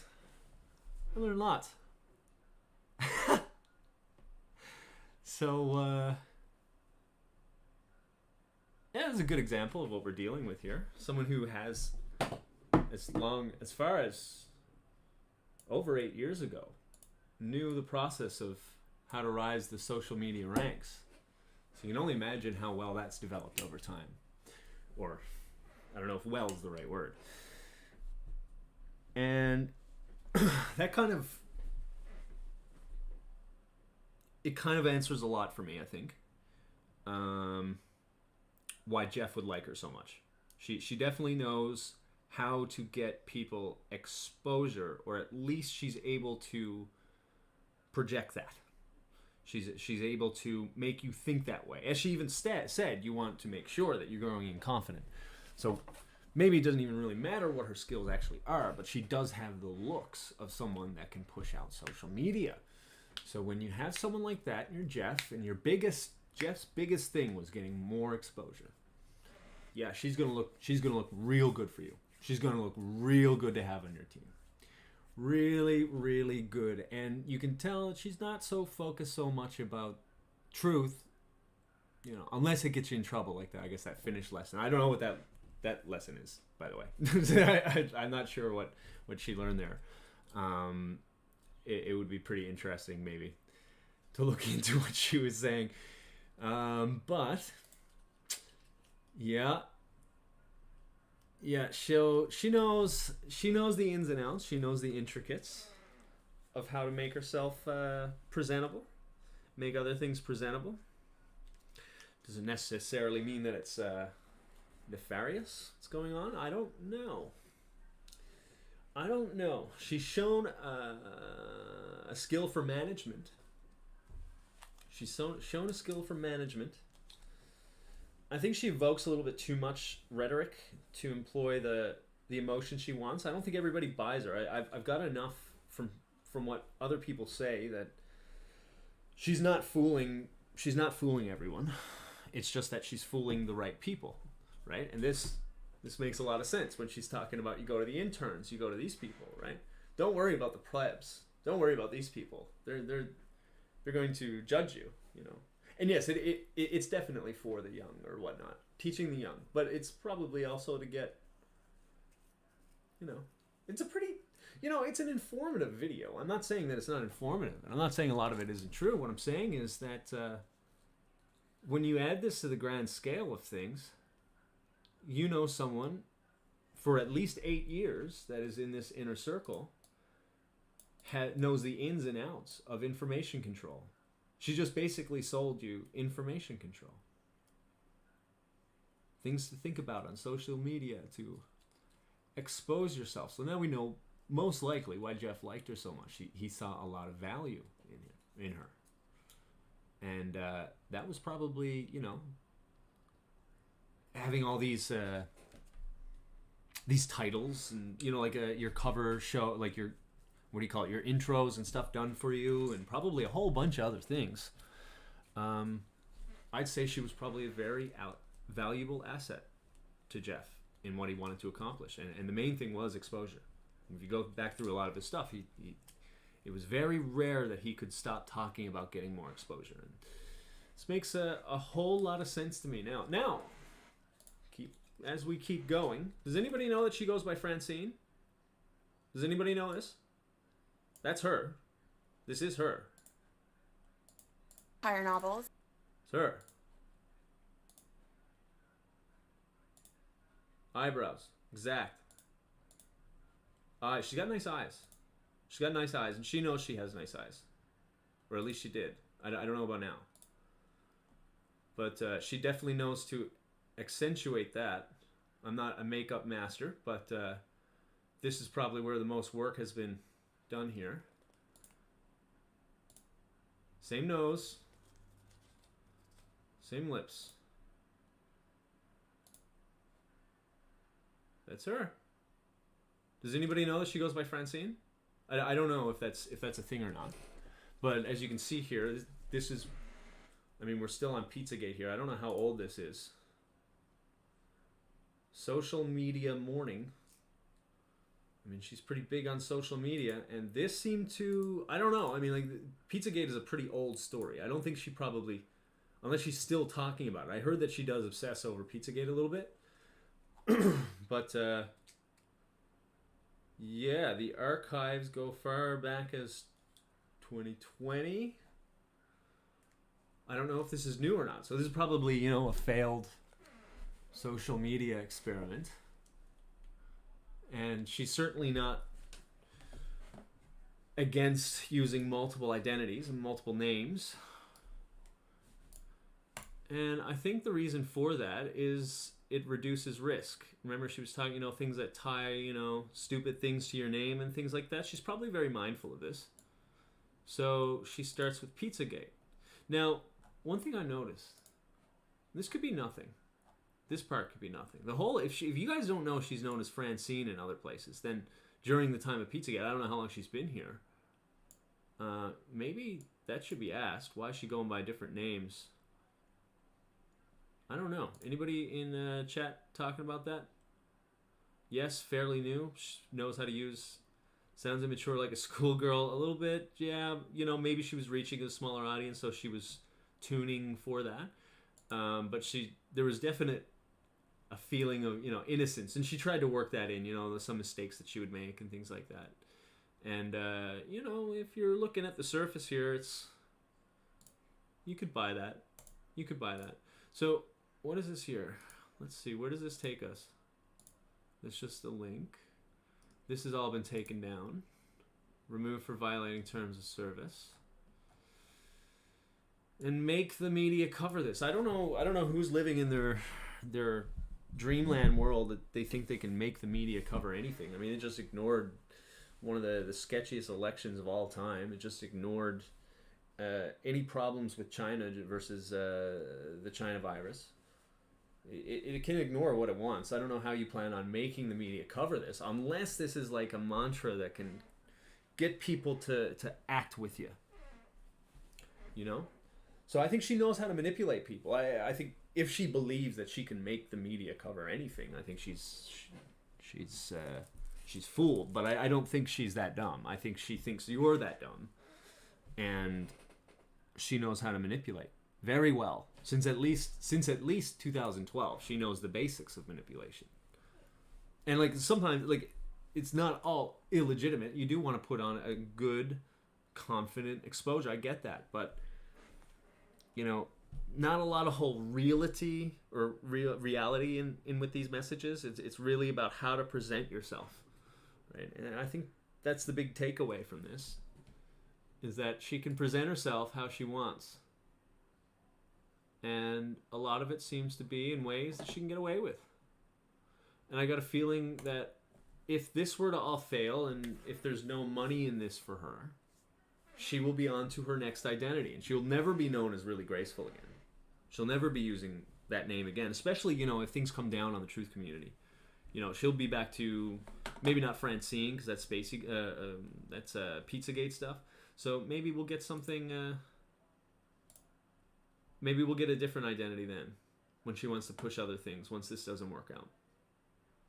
Because I think it only really worked with Jeff. I mean, I don't think a lot of people believe her. That's the problem, right? She knows that she probably comes off as fake to a lot of people, and she's got to get to the right people and convince them. This is the problem with centralization. We're talking about, you know, having these inner circles and groups. These are the kinds of people that you got to watch out for, because they don't care about the truth. They don't care about the people that are listening. What they care about is how to advance by getting into the inner circle and working the magic there. This is what this tells me pretty hard. And in the second that it's no longer worthwhile to do so, she'll jump. She'll jump. If she hasn't already. I don't know how much they can work as that inner circle anymore. Wasn't there some network, if someone can let me know about, that they were trying to get going? I would assume that, you know, if that succeeds, she'll stick around. If it fails, she'll be on to her next identity. That's my guess. That's my guess. Have you seen this stuff before? Someone sent this to me, and it was only recently. It was because I mentioned the name. But fairly new. So she says that it's fairly new that this has been out. I think you guys should start pushing this out. Get this to the people that, you got their emails, things like that. It's hard to put down links in any YouTube channels. That's definitely for a reason. But yeah, this is what we've been told to worry about. Problems from within. People that want to basically take what they can and salvage what remains. And to manipulate young people. And this is your first time that you saw this, Anna? Well, Anna, this is Francine, Anna. Whatever her name is. Do we know her name? We don't know her. It's definitely not Grace. I can be very almost 100% sure her name's not Grace. Grace is a name that you would pick, right? She knows all about the looks and what you need to look like and the appearances, basically, right? Grace is a great name to pick for this type of movement because it revokes people to think back to grace in the Bible. So you give a little extra leeway subconsciously. I'm not saying that she tried to do that, but I can be almost sure that you don't know her real name. And I'm not saying, you should go hunt down her real name or anything like that, but I think that you see enough here that she's a charlatan come lately.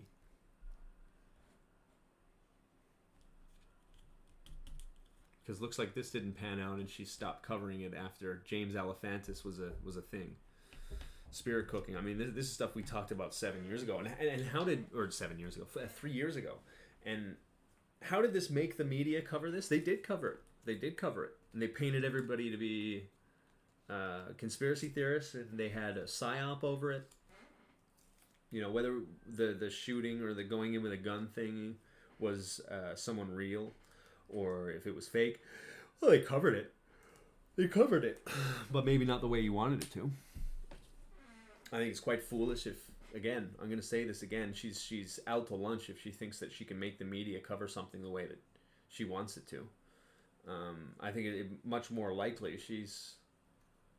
these are calls to action that you get so much, right? And this is how you get radicalized. Make the media, she'll get you, she'll climb the social circles while she gets you to do her bidding for her. This is the kind of person I think we're dealing with here. I don't know if it's intelligence. I mean, someone can look at that. I mean, I don't know what type of standards they have in the FBI and CIA these days. I mean, maybe they take her, but she seems a little bit too emotionally unstable to be an intelligence agent. I think she could be maybe an associate. Things fail. They see it's failing, but they see she has skills. Hey, push this certain stuff for us. We have a psyop to make. Maybe Pizzagate. Give you 10K. She won't care about that. She won't care about what's truth or not. It could very well be. And I'm not saying that this is the case, but it could very well be. We're talking about this one right here, CNN's newest employee. For all we know, this could be projection. And I mean, like Casey Neistat. Yeah, you got paid like a whole bunch of money. And he basically just got strung along to say what he needed to say or whatever, and now we don't know anything about him. He was a convenient person at the time. Maybe he was paid off. Maybe he wasn't. I don't know. Maybe this is projection. Maybe it's not. I don't know. Maybe she's talking about being paid to say certain things, like push people into Pizzagate. I don't know. But the end result of Pizzagate was to try and demonize conspiracy theorists for taking action. And what is she talking about? Making the media cover this. How do you make the media cover this? Well, we'll never know because it was on a video. We'll never know.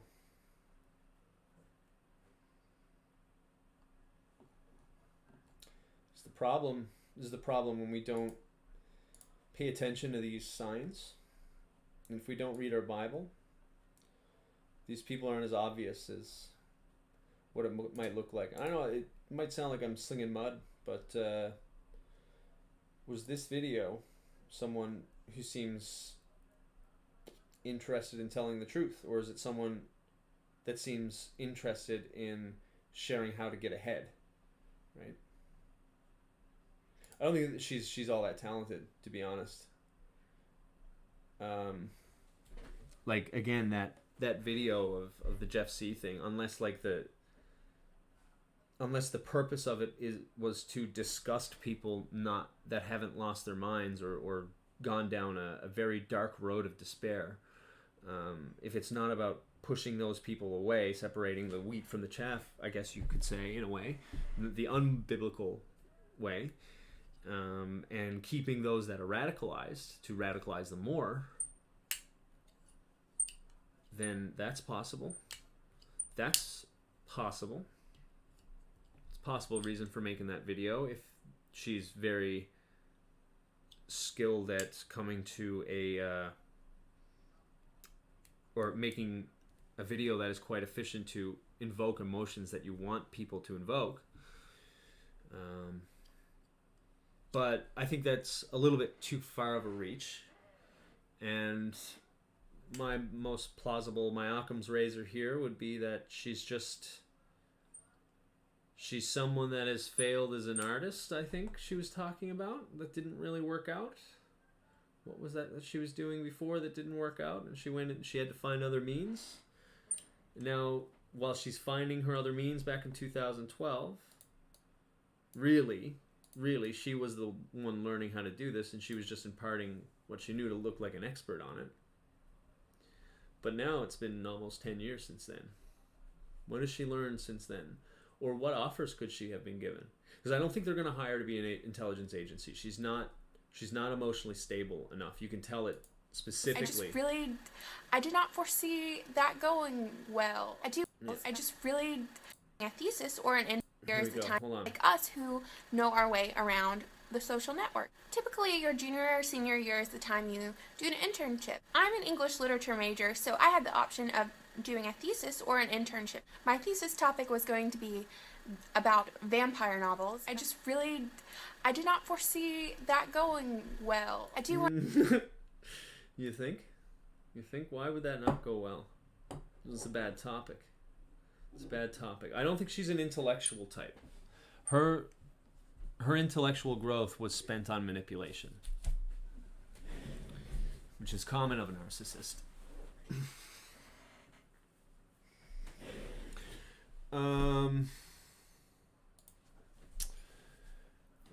Yeah, things didn't quite work out for her. She had to find other means to make money.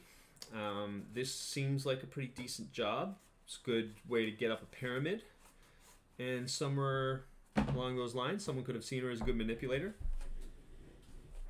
Whether that was Jeff or someone before Jeff. And put her to work. Put her to work. I think what it remains is, is this natural?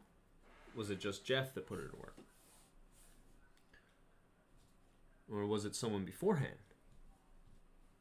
Because if the first thing, she's got an obsession with Pizzagate, something that can't be proven. Not with the information that we have. I think it warrants an investigation. I agree with that. But I don't think it's going to happen. I don't think you're ever going to get the media to call for it. They're most likely so involved, provided it did happen. that you're not going to get that. So she's got you witch hunting or ghost hunting in a way, right from the get-go. And that could be natural as well. Maybe she's just riding that wave. Who knows? Who knows? She wants to make the media cover this. And everything else that I've seen from her since, it just gets darker and darker and stirs up more emotion. Does someone want to post? We'll watch that. We'll watch that intro. Where can I find that intro again? Someone just shot it to me on an email, but now I'm buried in emails. I got to go through these over the next few days and start creating content. Her own words. Yeah, it's her own words, Roxy. Yeah. Yeah, she's an actress. She's a good actress. Well, I mean, I'm not talking about like that's her job. Like someone is paying her to be an actress. I think it's very possible that this could just be natural. She saw a chance to rise the ranks, and she knows how to contact and get in the inner circles of things by her own words. Like, this is what she told you to go for. Don't worry about those that are judging. Don't worry about those. They get in your way. You know what I mean? Who needs criticism, right? Just go to the inner circle and suck up to them. So this is her MO for everything that she does. So it doesn't matter whether she's paid or not. You know, if she's dealing with social media things, this is her gear. This is her gear. Get the attention of the people she believes matters. It's in all Jeff's Lives intros? Okay. Let's see.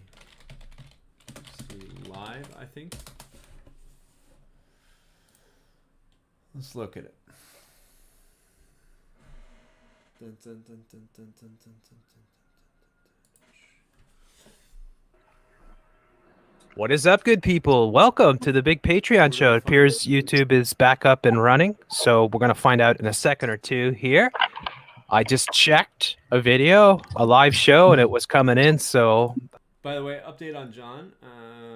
I'm talking to him on email. I thought I sent him an email back a couple days ago. I think it might have just went into draft, so I need to double check that. John, if you're in here, and if you are reading it, sorry if I didn't get back to you.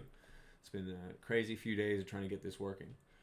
I don't think it's in that one. Let's see what we can get. There. Patreon show goes live. Which one? I feel like they're not all at the beginning. Does someone have a link real quick? All right, what's happening, good people? Jeff C. here. I hope you're having an awesome...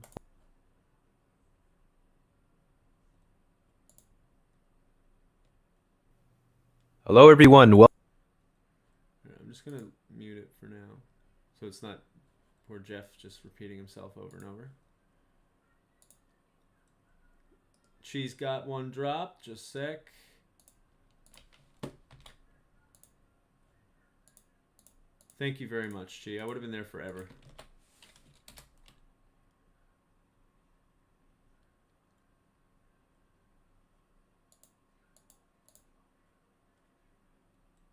Okay, we get the full video, right? Yeah, okay.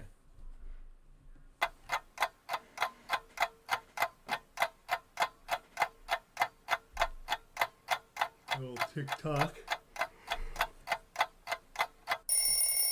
Oh, sorry. You getting double audio? Sorry. Oh, no, you're fine.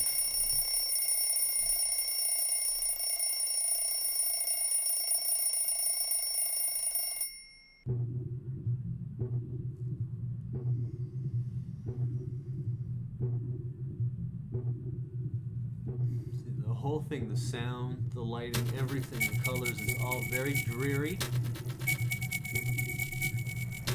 She's high treble, and see, like very fast flicking. See that?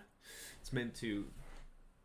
It uprises a sense of. I don't know, for lack of a better words at this moment. Sometimes I lose my words. Terror.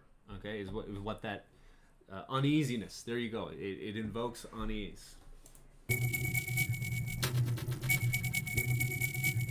This shakiness that you see there, along with the status or static, the lack of opacity, and lack of consistency, that also adds to that very same thing.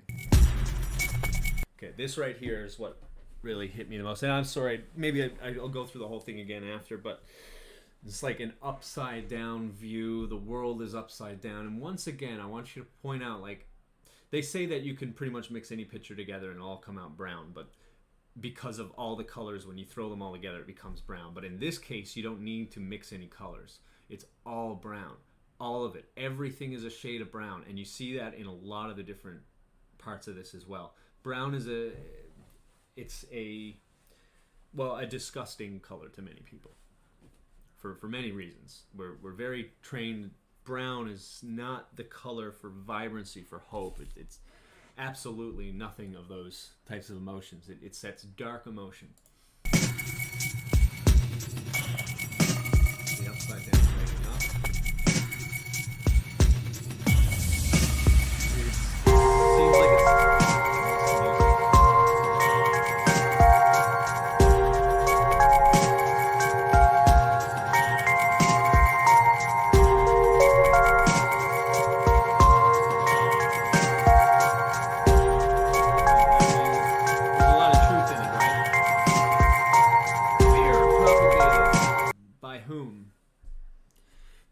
Grace? By whom? That sounds like projection to me. I mean, to be quite honest with you, I don't get this much sensation of fear after watching half an hour of CNN. To be honest. Not that I do that often. Put myself through that torture, but nor would I watch this many times.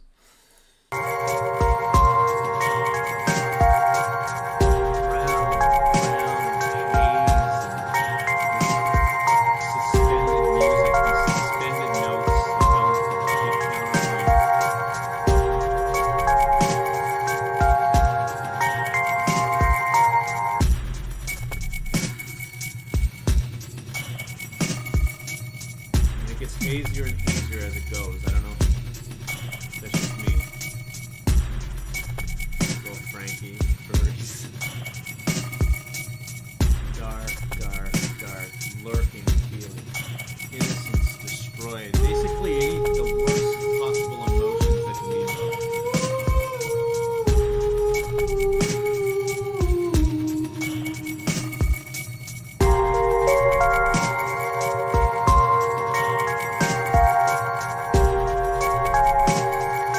Heard that transsexuals, they wear that often, this thing right here, because I think it creates the figure that if you're just wearing a regular shirt, it doesn't show. So often, like, that should be like a red flag that it might be a trap.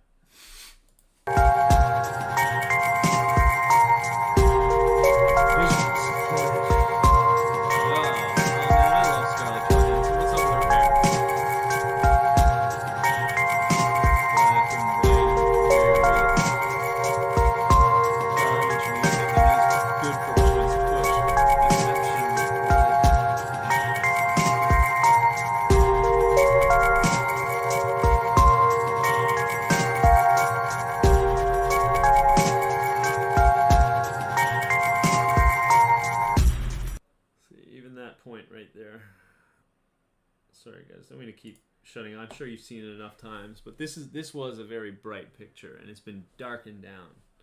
It's been basically all color and vibrance has been sucked out of it, which I assume is a great metaphor for anybody who gets in close contact with grace.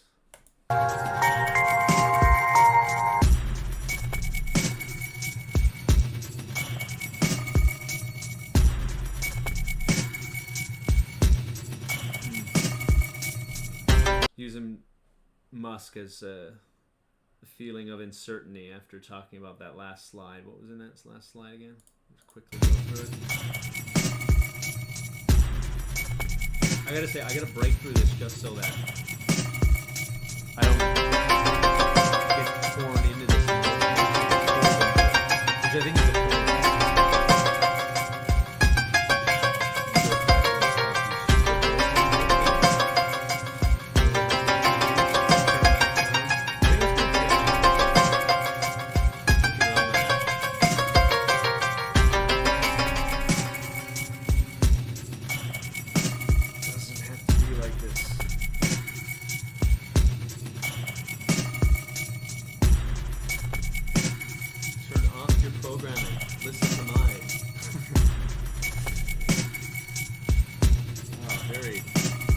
everything unsettling, empty, sucked of emotion.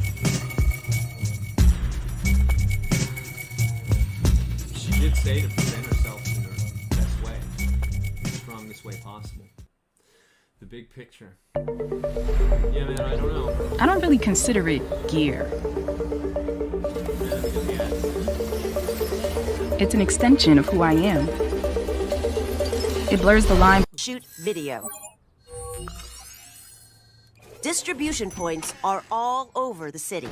And don't let the lines discourage you. The Rook Unlimited Smart Mark is worth the wait. Yeah.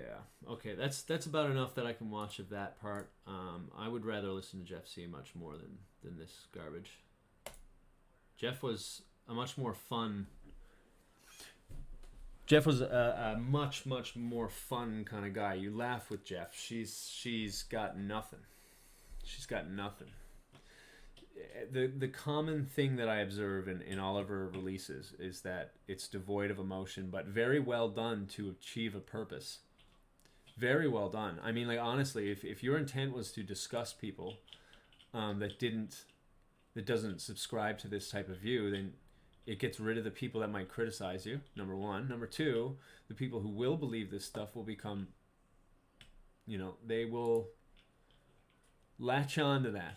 Maybe they want to skip it. A lot of people will skip and they won't care. You know what I mean? They're just like, yeah, this is not that good. But I think there's a big problem in that, because that type of video can be very upsetting or very unsettling to someone who's emotionally unstable. Look at this. Look at this.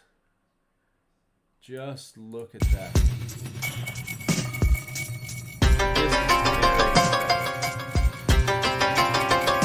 If you have some sort of schizoidal behavior or schizophrenic behavior, I mean, that can, if you don't recognize the power of sight and sound, then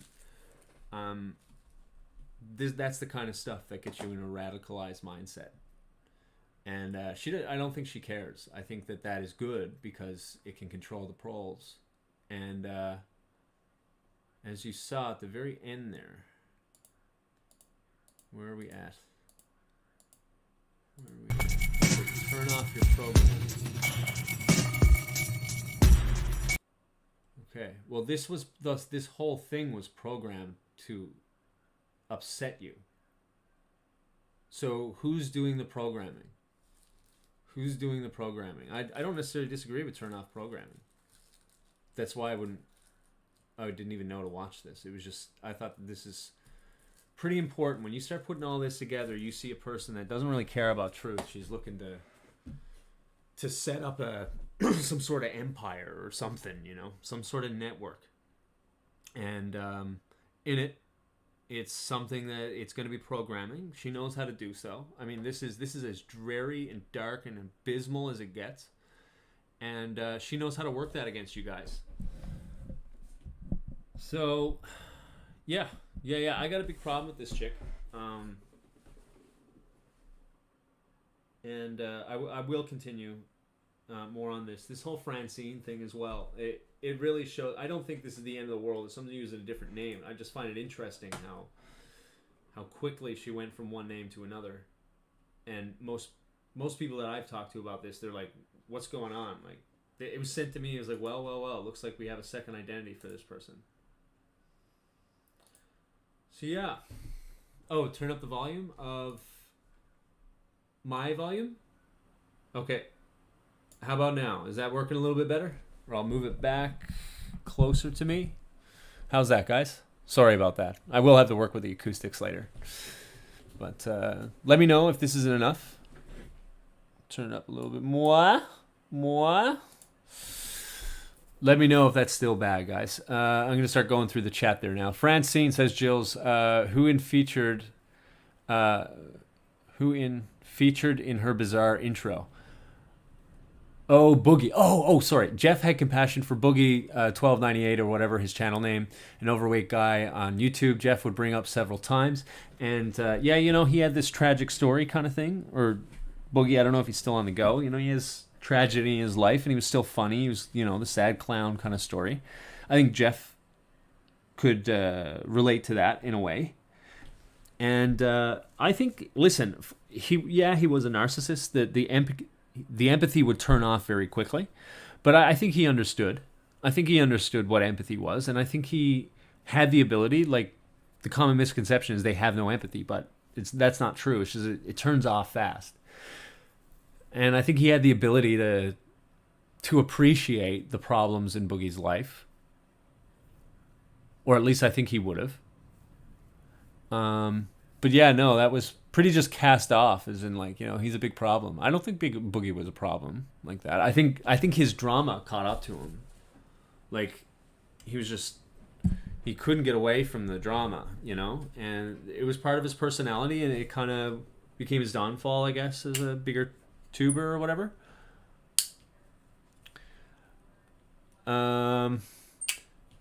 Yeah, it's a good point. That's a really good point. Jeff, I don't think Jeff would have just bashed Boogie like that, unless he, like, made fun of truthers. Maybe that would have shut things off, and he would have called them, you know, some bad stuff. But Boogie wasn't really like that. Psychotic. It's psychotic. Well, I think you're looking at MPD, maybe ASPD, or APD, however you want to pronounce it or acronize it.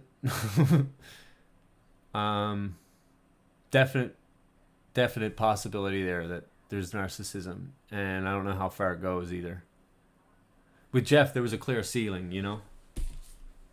With some of these other guys,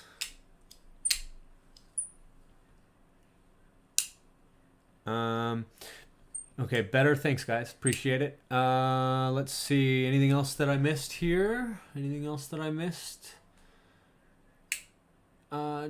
her pen name? Satanic worship video. All very eerie and dystopic. Yep. Or dystopic, sorry. Phony fake. I can't find her earlier work on YouTube, but she used to do something with graveyards, if I remember correctly. Interesting. Was it maybe doing the spirit sucking from graveyards like the New Apostolic Reformation does? And yeah, it's a bit sci-fi, but it's like as dystopic as sci-fi can get. A lot of sci-fi is not that dark. Even, say, Deep Space Nine, which is considered the darkest of Star Trek, there were still some great heartwarming moments, and I've still not seen one moment where we're getting heartwarming from her.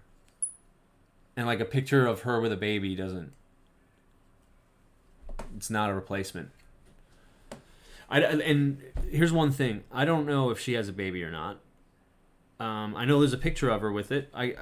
It seemed like it would need an entire set, really, to pull that off if it was fake. But I can also put it this way. Maybe she just...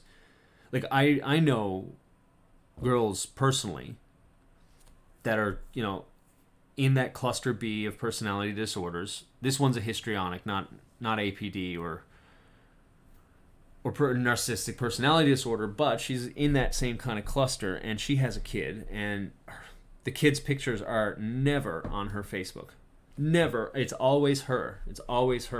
So sometimes personalities, they don't want to show the baby for some reason. Maybe it takes away from them or something.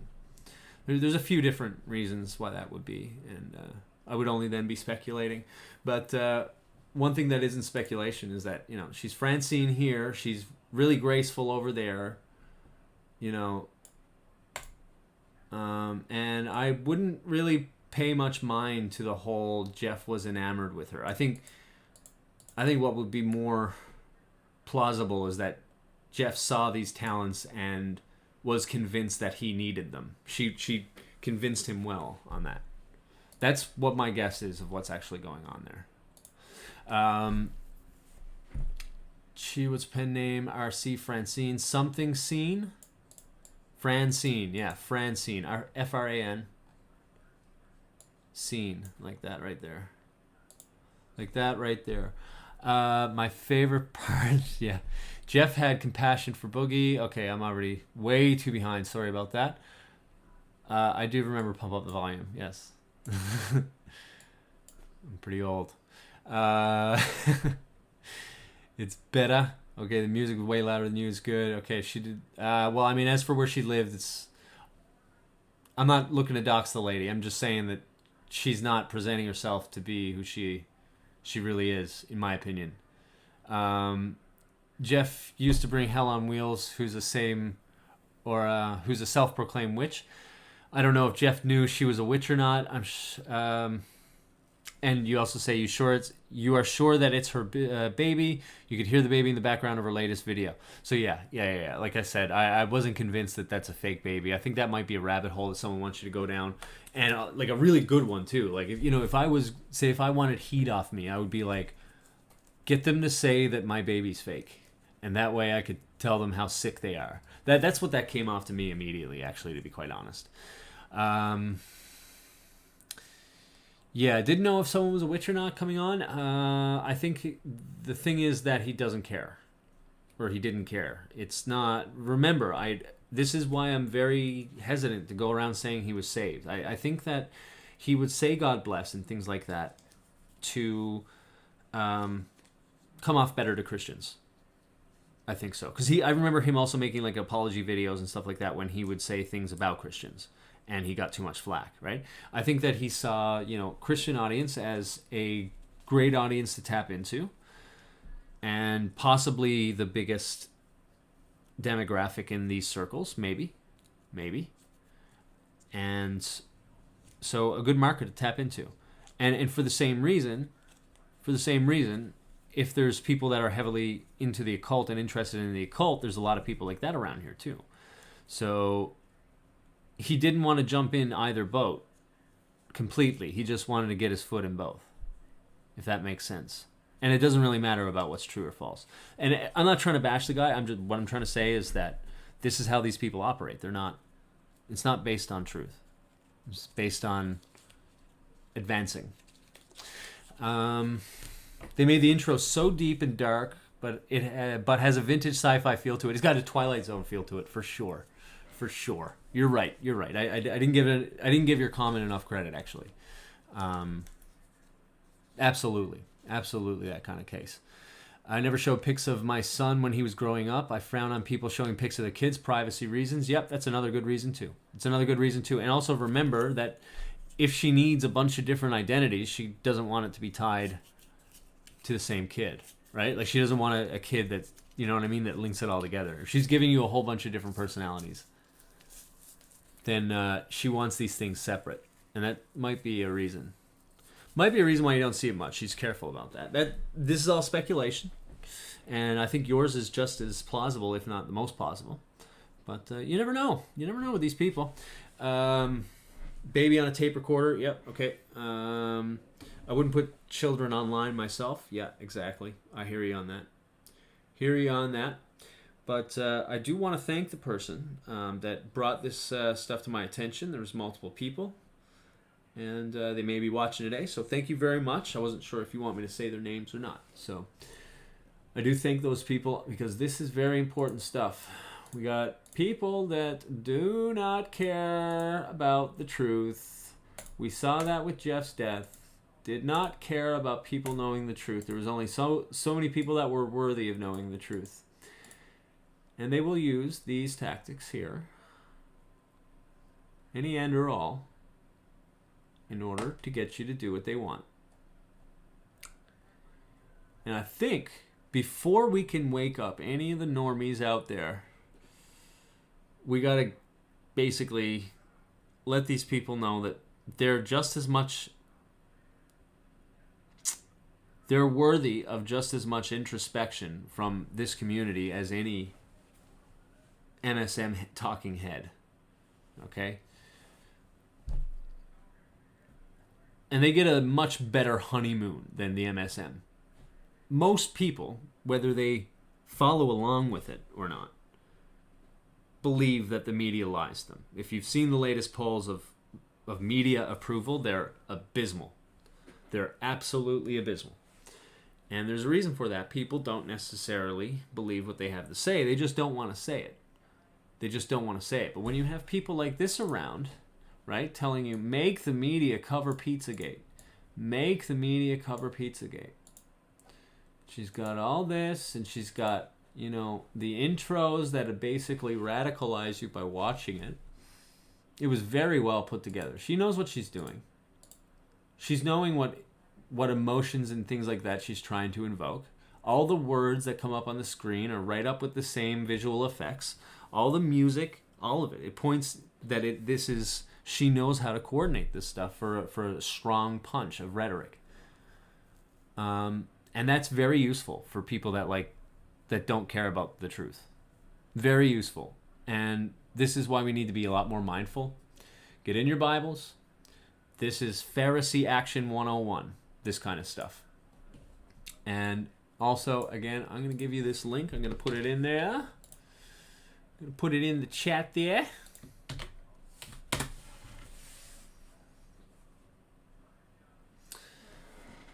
Yeah, living in a box, living in a cardboard box. Roxy Rebel says, I think Jeff hoped for a better quality audience, less shills and trolls, and more support from a Christian audience, and perhaps was trying to model after KJ Osborne. Possibly. Yeah, I know he had a lot of respect for KJ. KJ does seem to have a pretty decent, strong truck and business model going. And the thing was, Jeff has a really good judge of character in ways and a really bad judge of character in others. I mean, I don't know. I think he was trying to make an empire out of the hoax thing specifically. He wanted to focus on that and let it be his expertise, so that if it ever got popular to talk about this stuff, he would be like the pioneer expert or something like that. That's the vibe that the too long didn't read version of what I got from Jeff. And yeah, he did hope for a better quality audience. I think he wanted to deal with intellectuals, and he dealt with people that, you know, for whatever reason didn't listen to him, you know, or it could have been a psych campaign to get him to basically act out, radicalize. If the things that we heard the man named David say is true, and the more I look at this, and I have been having a couple conversations with him, the more I believe that is Derek. I don't think that it's Derek. Sorry, I don't think it's someone faking being David. What I can say, I'm not going to get into too much of what I've received. The reason why he was freaking out and he changed his mind very quickly, which was what made me suspicious, was that he received a voicemail from a close family member. I'm not going to play that ever, because we can't prove that it's true.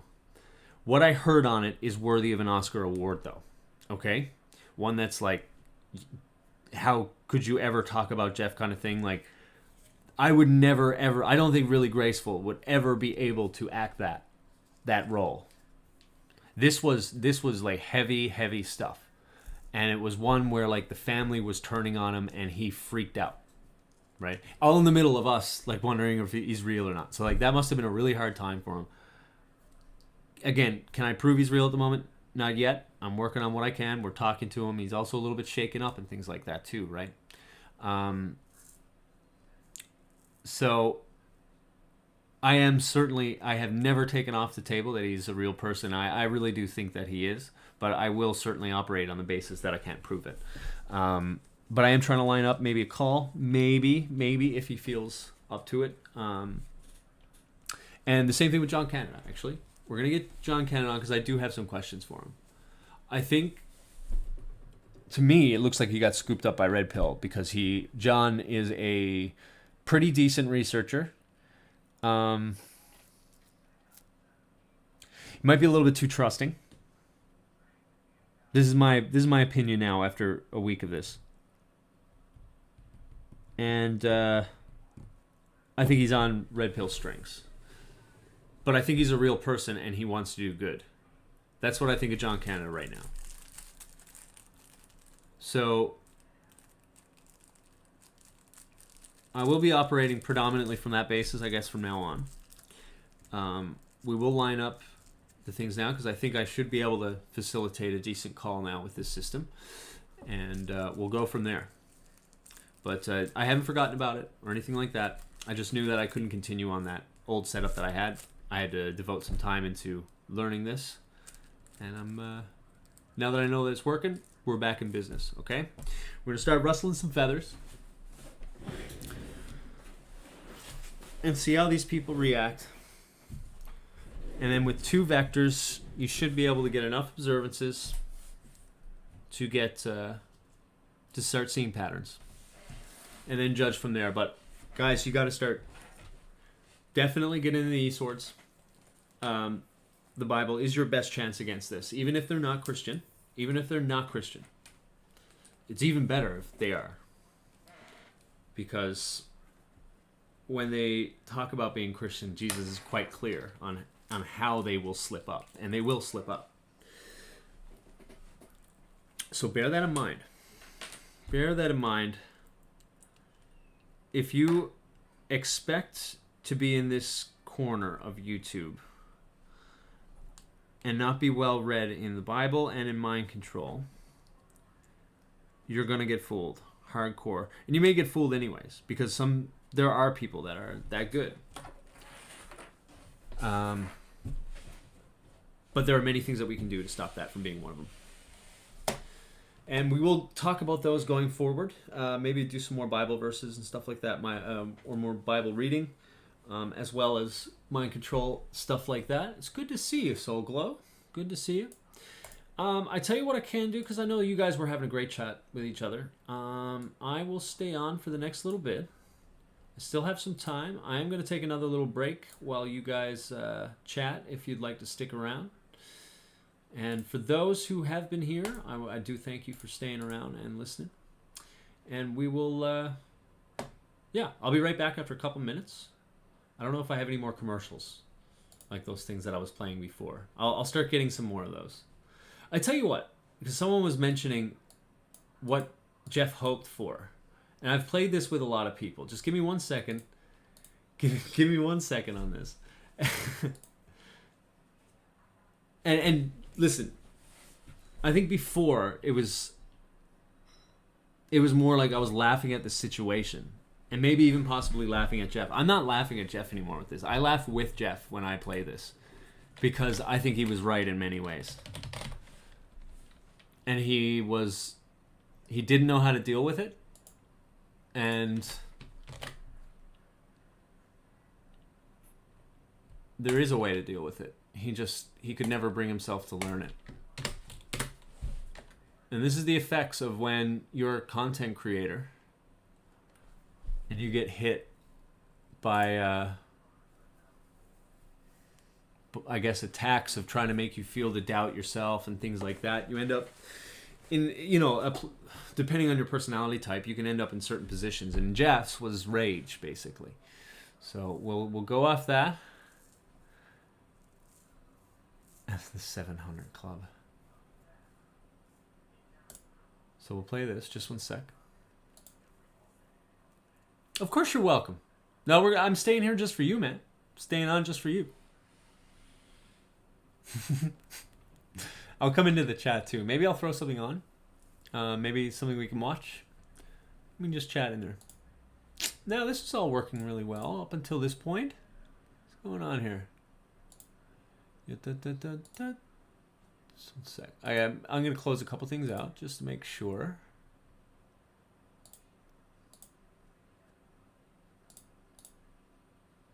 I'll get there, guys. All right. Let me make sure.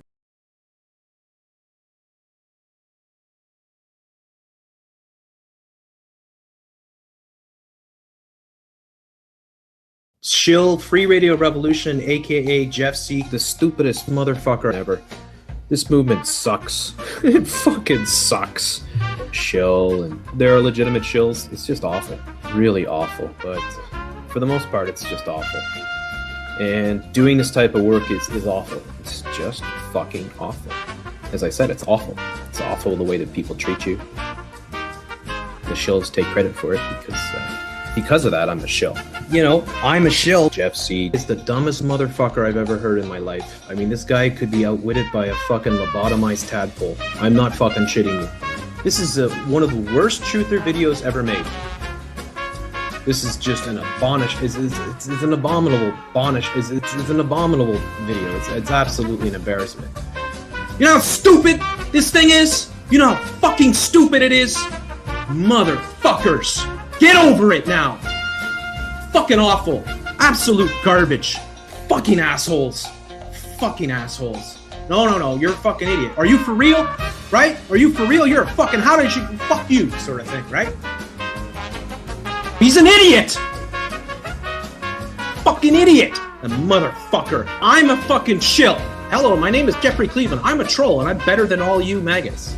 I'm a shill. Check this fucking turd out. Jeff C. Well, Jeff C. Well, Jeff C. Well, Jeff C. Well, Jeff C. These guys are shills. There they are. These are shills. This is a shill, all right?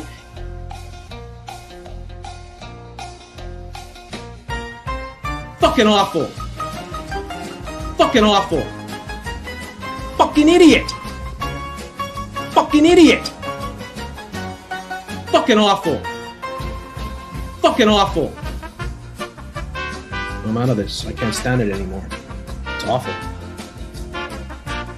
Yeah, and that's it.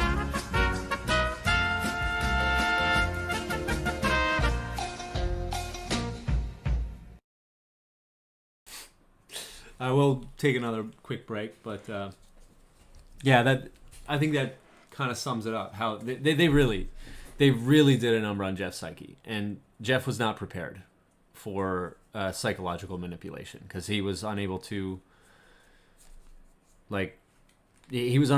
see exactly how it worked and how he saw shills. He saw that there could have been an organized campaign that could have even been like an actual attack to divide us, maybe, but he wasn't sure, and he didn't know their tactics, and because he couldn't self-reflect, they were super effective. They can just keep pushing the buttons until they get one. Like I'll give you a hint. The repeating the abominable word, like when he couldn't get it out, as if like he doesn't know the word, kind of thing. Like that would anger him, whether he could understand it or not. Like these things like that, like insulting his intelligence, like it didn't take much. And like the little Jeffy thing and Supreme Lord Commander. I mean, he ended up eating that to I guess to take it, to own it, but it hit him real hard at first. You know, and the same will happen with all of us if you're not careful. Jeff's issue was that he was hard-headed and he also can't introspect. So a very in a way a very weak target for anybody that's looking to manipulate. I'm not even saying that Celery is like I don't know if Celery's a glowy or not. Like I don't know who the guy is, but you know, and he wasn't the only one either. Like, you know, there was a bunch of people. And I think it stands to reason that some of them benefits from Jeff not covering the events, because he did cover a lot of events quite well. He wasn't right on everything, but yeah, so much. Yeah, the potty mouth. I know that was a bit bad, but that's what you got when you listen to Jeff. It was on your Bluetooth speaker. Sorry. Okay, I'll learn to equalize a little bit better, guys. I promise. I'll work on that. Should play Amadeus. I was thinking about playing Luther, but we could maybe do Amadeus. The only thing with Amadeus is that it's not very historical. Like there's some of it is, you know. Some of it's real, I guess, but like so much different stuff, like Saluzzo, Saltieri is his name. There you go. That's the word. It's Saluzzo. That was a city-state in Italy. He was not like, he did not hate Mozart. Like the whole premise of the show was that like he was like the evil guy that was super jealous of him. There's no evidence of it. And like some of the real egregious stuff, like he slept with like Mozart's, or he was going to sleep with his wife and stuff like that, like, things like that. So we could watch it because I do like it a lot. I still like the movie a lot. But It was heavily changed. It was heavily changed. Know exactly who Celery Agent. Yeah, I know that it was like in that group or whatever. And I don't need to know who it is either. I'm also not insinuating that he is an agent, an actual glowy or something like that. I'm just saying that it stands to reason that any of the anonymous accounts that were hitting on Jeff could have been someone that has something to gain by knocking him out. That's not what I'm saying Celery was. But I'm saying along with all of this, like this whole the whole drama thing, which this was kind of like, this was the fallout of the drama when he was into the rage point, but like the point of poking him until he becomes the arrogant one that he is, like from being feeling threatened. That could have been mapped out long ago by intelligence agents that had a good profile on him. Just for one example of what that could have been. The point I'm trying to make here is that he was easily controlled if you knew his buttons. Amadeus was a Freemason. Well, Amadeus, he was right around when they got banned, I think. He did have his ties, from what I know. The magic flute was heavily steeped in occultic stuff and Freemason symbols. And it's hard to tell whether or not he was a Freemason and left it, and he was trying to expose it, or something like that, or if he was a Freemason that went too far because he needed to make money, and he kind of posted some stuff that was flashy about the Masons, but the Masons didn't really like that very much, from what I heard. There's talks that he was killed by Freemasons over that. I don't know if it's true or not. A closer one, Beethoven. His first mentor after his father, his name was Christian Gottlob Neefe. Neefe. Gottlob Neefe.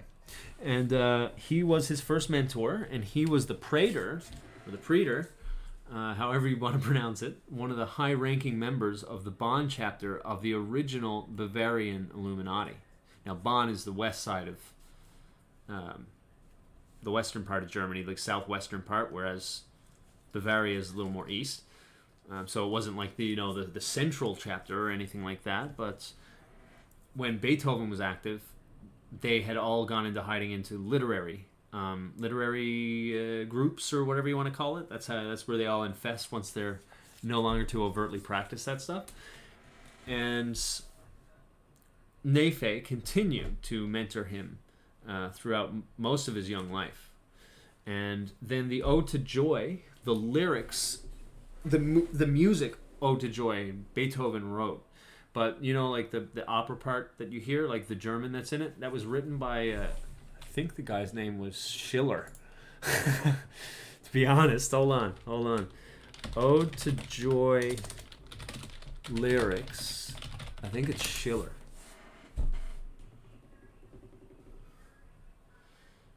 Yeah, Ode to Joy by Friedrich Schiller. Sheila. Joy, thou beauteous, godly lightning, daughter of Elysium, fire drunken where ye are entering heavenly thy holy name. Thy enchantments bind together what did custom stern divide. Every man becomes a brother where thy gentle wings abide. Be embraced, ye millions yonder, take this kiss throughout the world. Brothers, o'er the stars unfurled, must reside a loving Father. So that's part of the lyrics to the Ode to Joy, and my understanding is that Friedrich Schiller, on his deathbed or close to his deathbed, renounced this as just imaginary tales, and that it's a fool's errand to push this kind of stuff. Whereas Beethoven was still he was so inspired by these lyrics that he wrote Ode to Joy over it. And I think to his deathbed he kept those lyrics in. He didn't rewrite anything, whereas when the Napoleonic Wars, one of his symphonies were devoted to Napoleon, and he scratched out his name. So like he wasn't adverse to changing things of which he was ideologically opposed later on in his life, but he kept on, I guess, believing the words of these lyrics. I'll post these real. There's more to it. It's sketchier. The more you get into it, the sketchier. I'll leave that with you while I go on my quick break, because now I'm 20 minutes into my break. Germany has some of the greatest singers. Some of the best music came out of Germany. The lyrics in French, well, it's not a French one. They're all German. My French is so rusty. I bet you I could barely read French. Let's see. What can we do?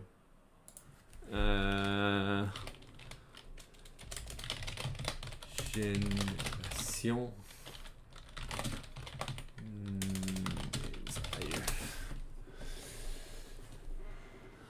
I'll play this song. This is what I'm going to play on the break going in.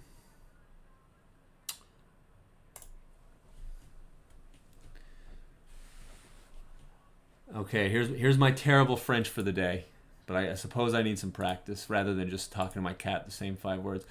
Ton arrière-grand-père, il a dit défricher la terre. Ton arrière-grand-père, il a labouré la terre. Et puis ton grand-père a rentabilisé la terre. Puis ton père, il l'a vendu pour devenir fonctionnaire. And it means your great-great-grandfather, he défriché. I'm not 100% sure on this, but he tilled the soil. He worked very hard to work the soil. Your great-grandfather also worked the soil, or he worked the soil. It wasn't as groundbreaking. And then your grandfather started, I guess, renting it out. Rentabiliser la terre. I guess renting the terre, or that would be louer. But essentially, he's not doing the work anymore. That's what that means.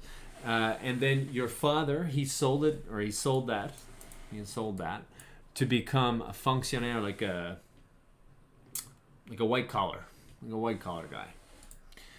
And the whole song is about how each generation degenerates. And I think there's a video of this online with English and French. I don't know if the translation's perfect, but it's a good song. It's a good song. I'm gonna play that.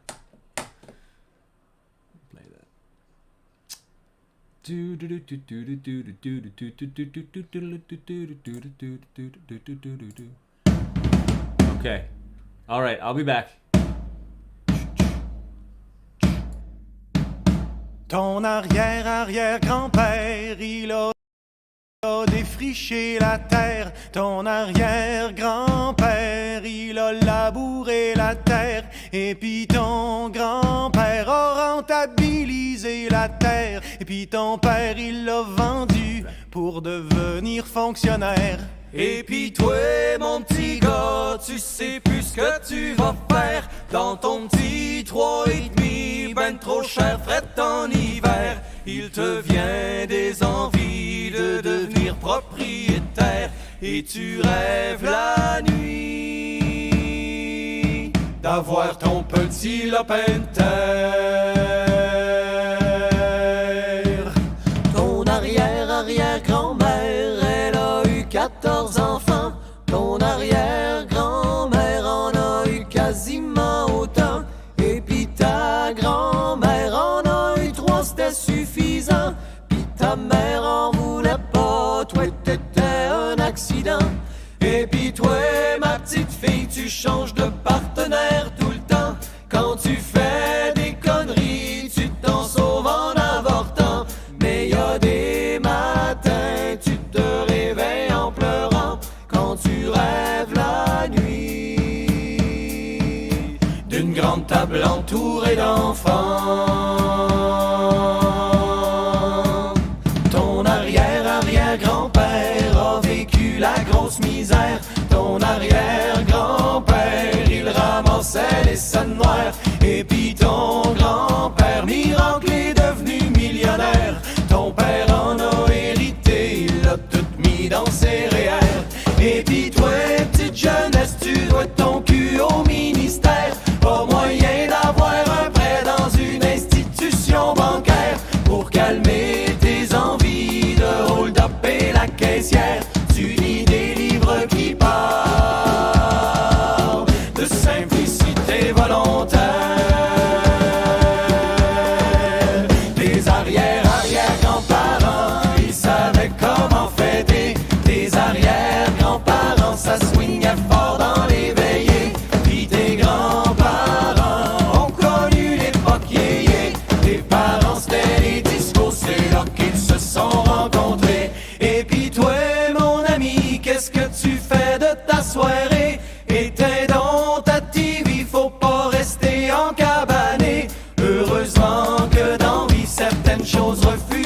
danger, enfile tes plus beaux habits,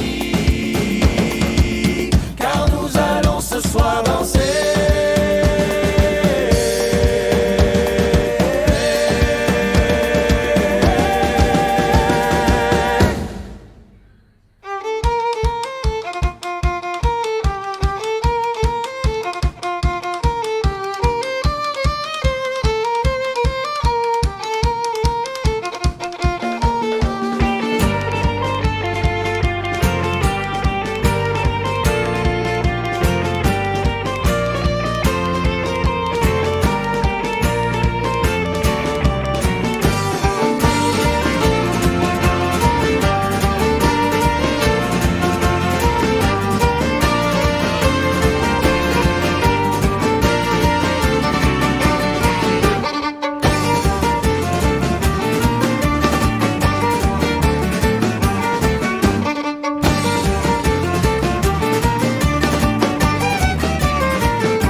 Good song. It's a good song. I'll give you the link for it if you wanted to learn a little bit more about them.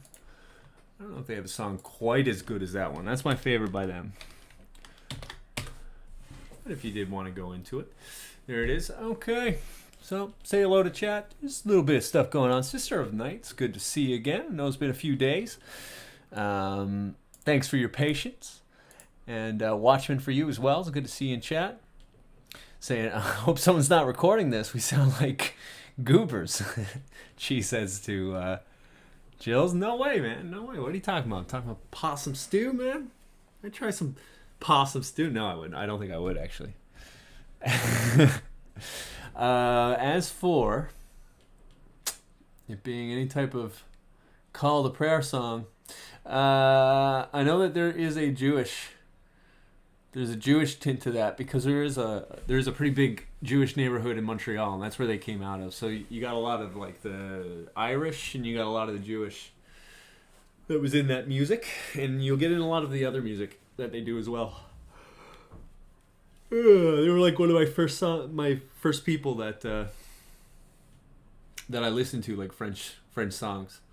I can give you some French reggae, I guess. I'll keep this turned down a little bit while we figure out what we're doing here now. Okay, now if I go like, I don't know if this is well equalized or not, but I'll turn up my audio input as well. Put me up to maybe 7 decibels. And I think I'll be well heard here now. Let me know if the music is still too loud. Okay, cool. So this song is by Les Colocs, which is one of the biggest like bands of maybe the 90s and stuff. I think the lead singer, he ended up committing suicide, and so they're quite popular. All right, so as for what we're going to do here tonight, I think what I'm going to do if I can get a hold of Amadeus. Amadeus. Is how you pronounce. Is how you spell it there, Justin. Movie. 1, 2, 3. It's a good show. So I think I've gotten it kind of down pat. If you have any suggestions about how this can improve, this setup can improve, I'm certainly looking for them. And you have my email right there, bryant.justin391@gmail.com, it should say. But I am going to be playing whatever movie I get my hand on. I am going to shoot for Amadeus first. If not, I'll go Luther. And then we're going to watch it over on D Live. So you're invited to join. Just one sec. Uh-oh. I'm talking to myself here. So you'll have to give me about 10-15 minutes. I also have to make sure Kitty's okay. He's having a little bit of a...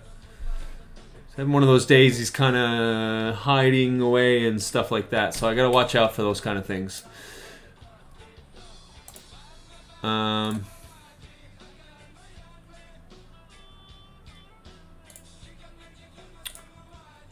But, one sec. I can't see anything in the dark. I think also when we play this movie, I'm going to be setting up this room to be, you know, more colorful. Things like that. A little bit more eye-catchy. So I'll do that while we're watching the movie together. Maybe you can give me some tips.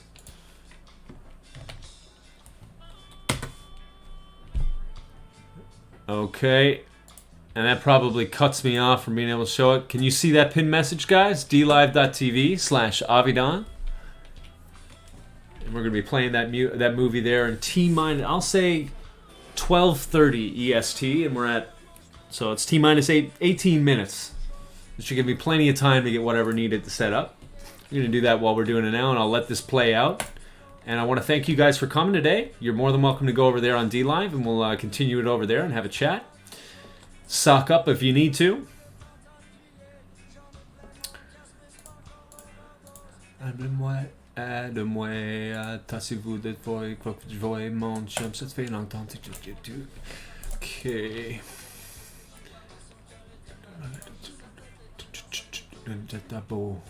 Il avait coke dans les yeux, il avait des rires dans le sang, il avait tout son corps, passionné par l'avant, il avait vomir, il avait vu mourir. La catastrophe, pardonne-moi, j'ai pas voulu.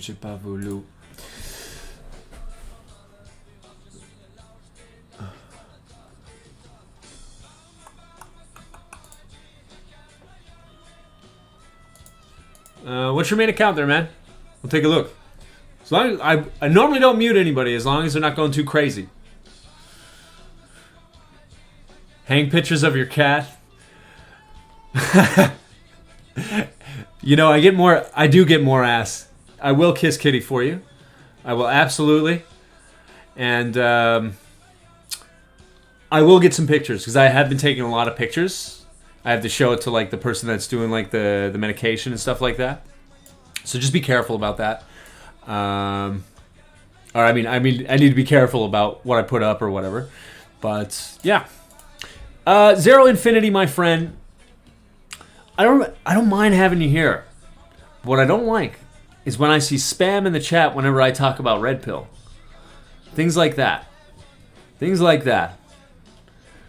That's not what I'm a big fan of. That's why I do have those accounts muted. And we will probably keep those as is. But listen, if you come in here like this, you behave yourself, we have chats, we disagree on things, that's totally cool. We can keep that here. That's no problem. Don't worry about it. But yeah, I probably won't unmute those accounts there, my friend. Yeah, well, I mean, we can test it with Soul Glow. But yeah, I will get more pictures of Kitty for you guys because I know everybody does ask about him, and he's a sweet little guy and he's going through a lot, and he's been tired, so I don't want to like just push him up in camera all the time. So, but yeah, you never know what's gonna happen, kind of thing. So, I do take a lot of pictures of them, and I'll post them. I'll start doing a collection. I never think about doing those things. I'm quite a guy in that way. So yeah, I think what we're gonna do, if nothing else, I can just keep that on when we talk.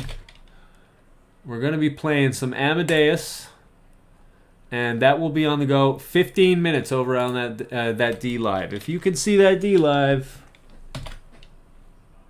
just one sec, you'll see us right here. This place, you know, I can put on a lot more stuff that you can't put on YouTube. So, yeah, and it's got a chat room. Not as active as like some of these, you know, during these things, but with a few people in there, I think we can get some good stuff going. So, I would certainly encourage you to sign up for a DLive account.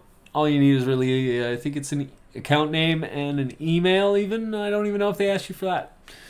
And you can just sign in, you can start chatting. I have heard people have some issues with chatting, but usually if you reload, it shouldn't be an issue. Shouldn't be an issue. All right, guys, that being said, I'll do last little bit. Is Kitty doing better? So in the grand picture of things, he is doing amazing, okay? There was an issue where I couldn't acquire medication for an extra 14 hours. That was about 30... almost 40 hours ago now. So there is a worry at this point now that it could reject the treatment that's currently happening, and I need to monitor that. And he's a little bit hidey today, which he hasn't been over the past few days. So I'm watching for that, but by and large, this cat is like, he's back to his normal self. He's being the dude that, you know, he doesn't get treats. His treats is your food. You know what I mean? He wants your food. He wants to jump around. He's getting a lot more, what do you call it? He's getting a lot more brave. He's not hiding away anymore. The litter's much more consistent. I should probably go clean that as well. So all the signs, the big belly that he had, that was the biggest worry, was even if the drugs worked, that it wouldn't work in time, and that the body would just keep filling with fluid and you'd have to drain it faster and faster. I have not had to drain him since the second one, even though it looked really bad even hours afterwards. The drugs were so effective. It was on part of the steroid and the treatment drug itself. Made a huge difference. Like he's almost looks exactly like he did before. He's just a little smaller. He's got a little bit more muscle to get, and I am a little bit worried about his a lethargic state here today. But I'll keep you posted on that. I think it's just a little hiccup. These things happen, and I'm sure he's tired and things like that. But for the most part, it's looking really, really good. And again, I appreciate all the information that you guys gave me, because it did help. It helped a lot. It got me to the right people immediately so I can get what was needed. Spam from Monty Python. All right. So yeah, I mean, so we'll keep you around like this. You've been fine. I really appreciate you dropping by and having a chat. Now, you know, we have a good bit of contact. That's the main thing. We'll take it day by day. And we'll go from there. Guys, I want to thank you very much for coming by. I do have that link for you once more. Come over to DLive. I'm setting it up. And we'll watch a movie tonight while I decorate this place and maybe clean it a little bit more.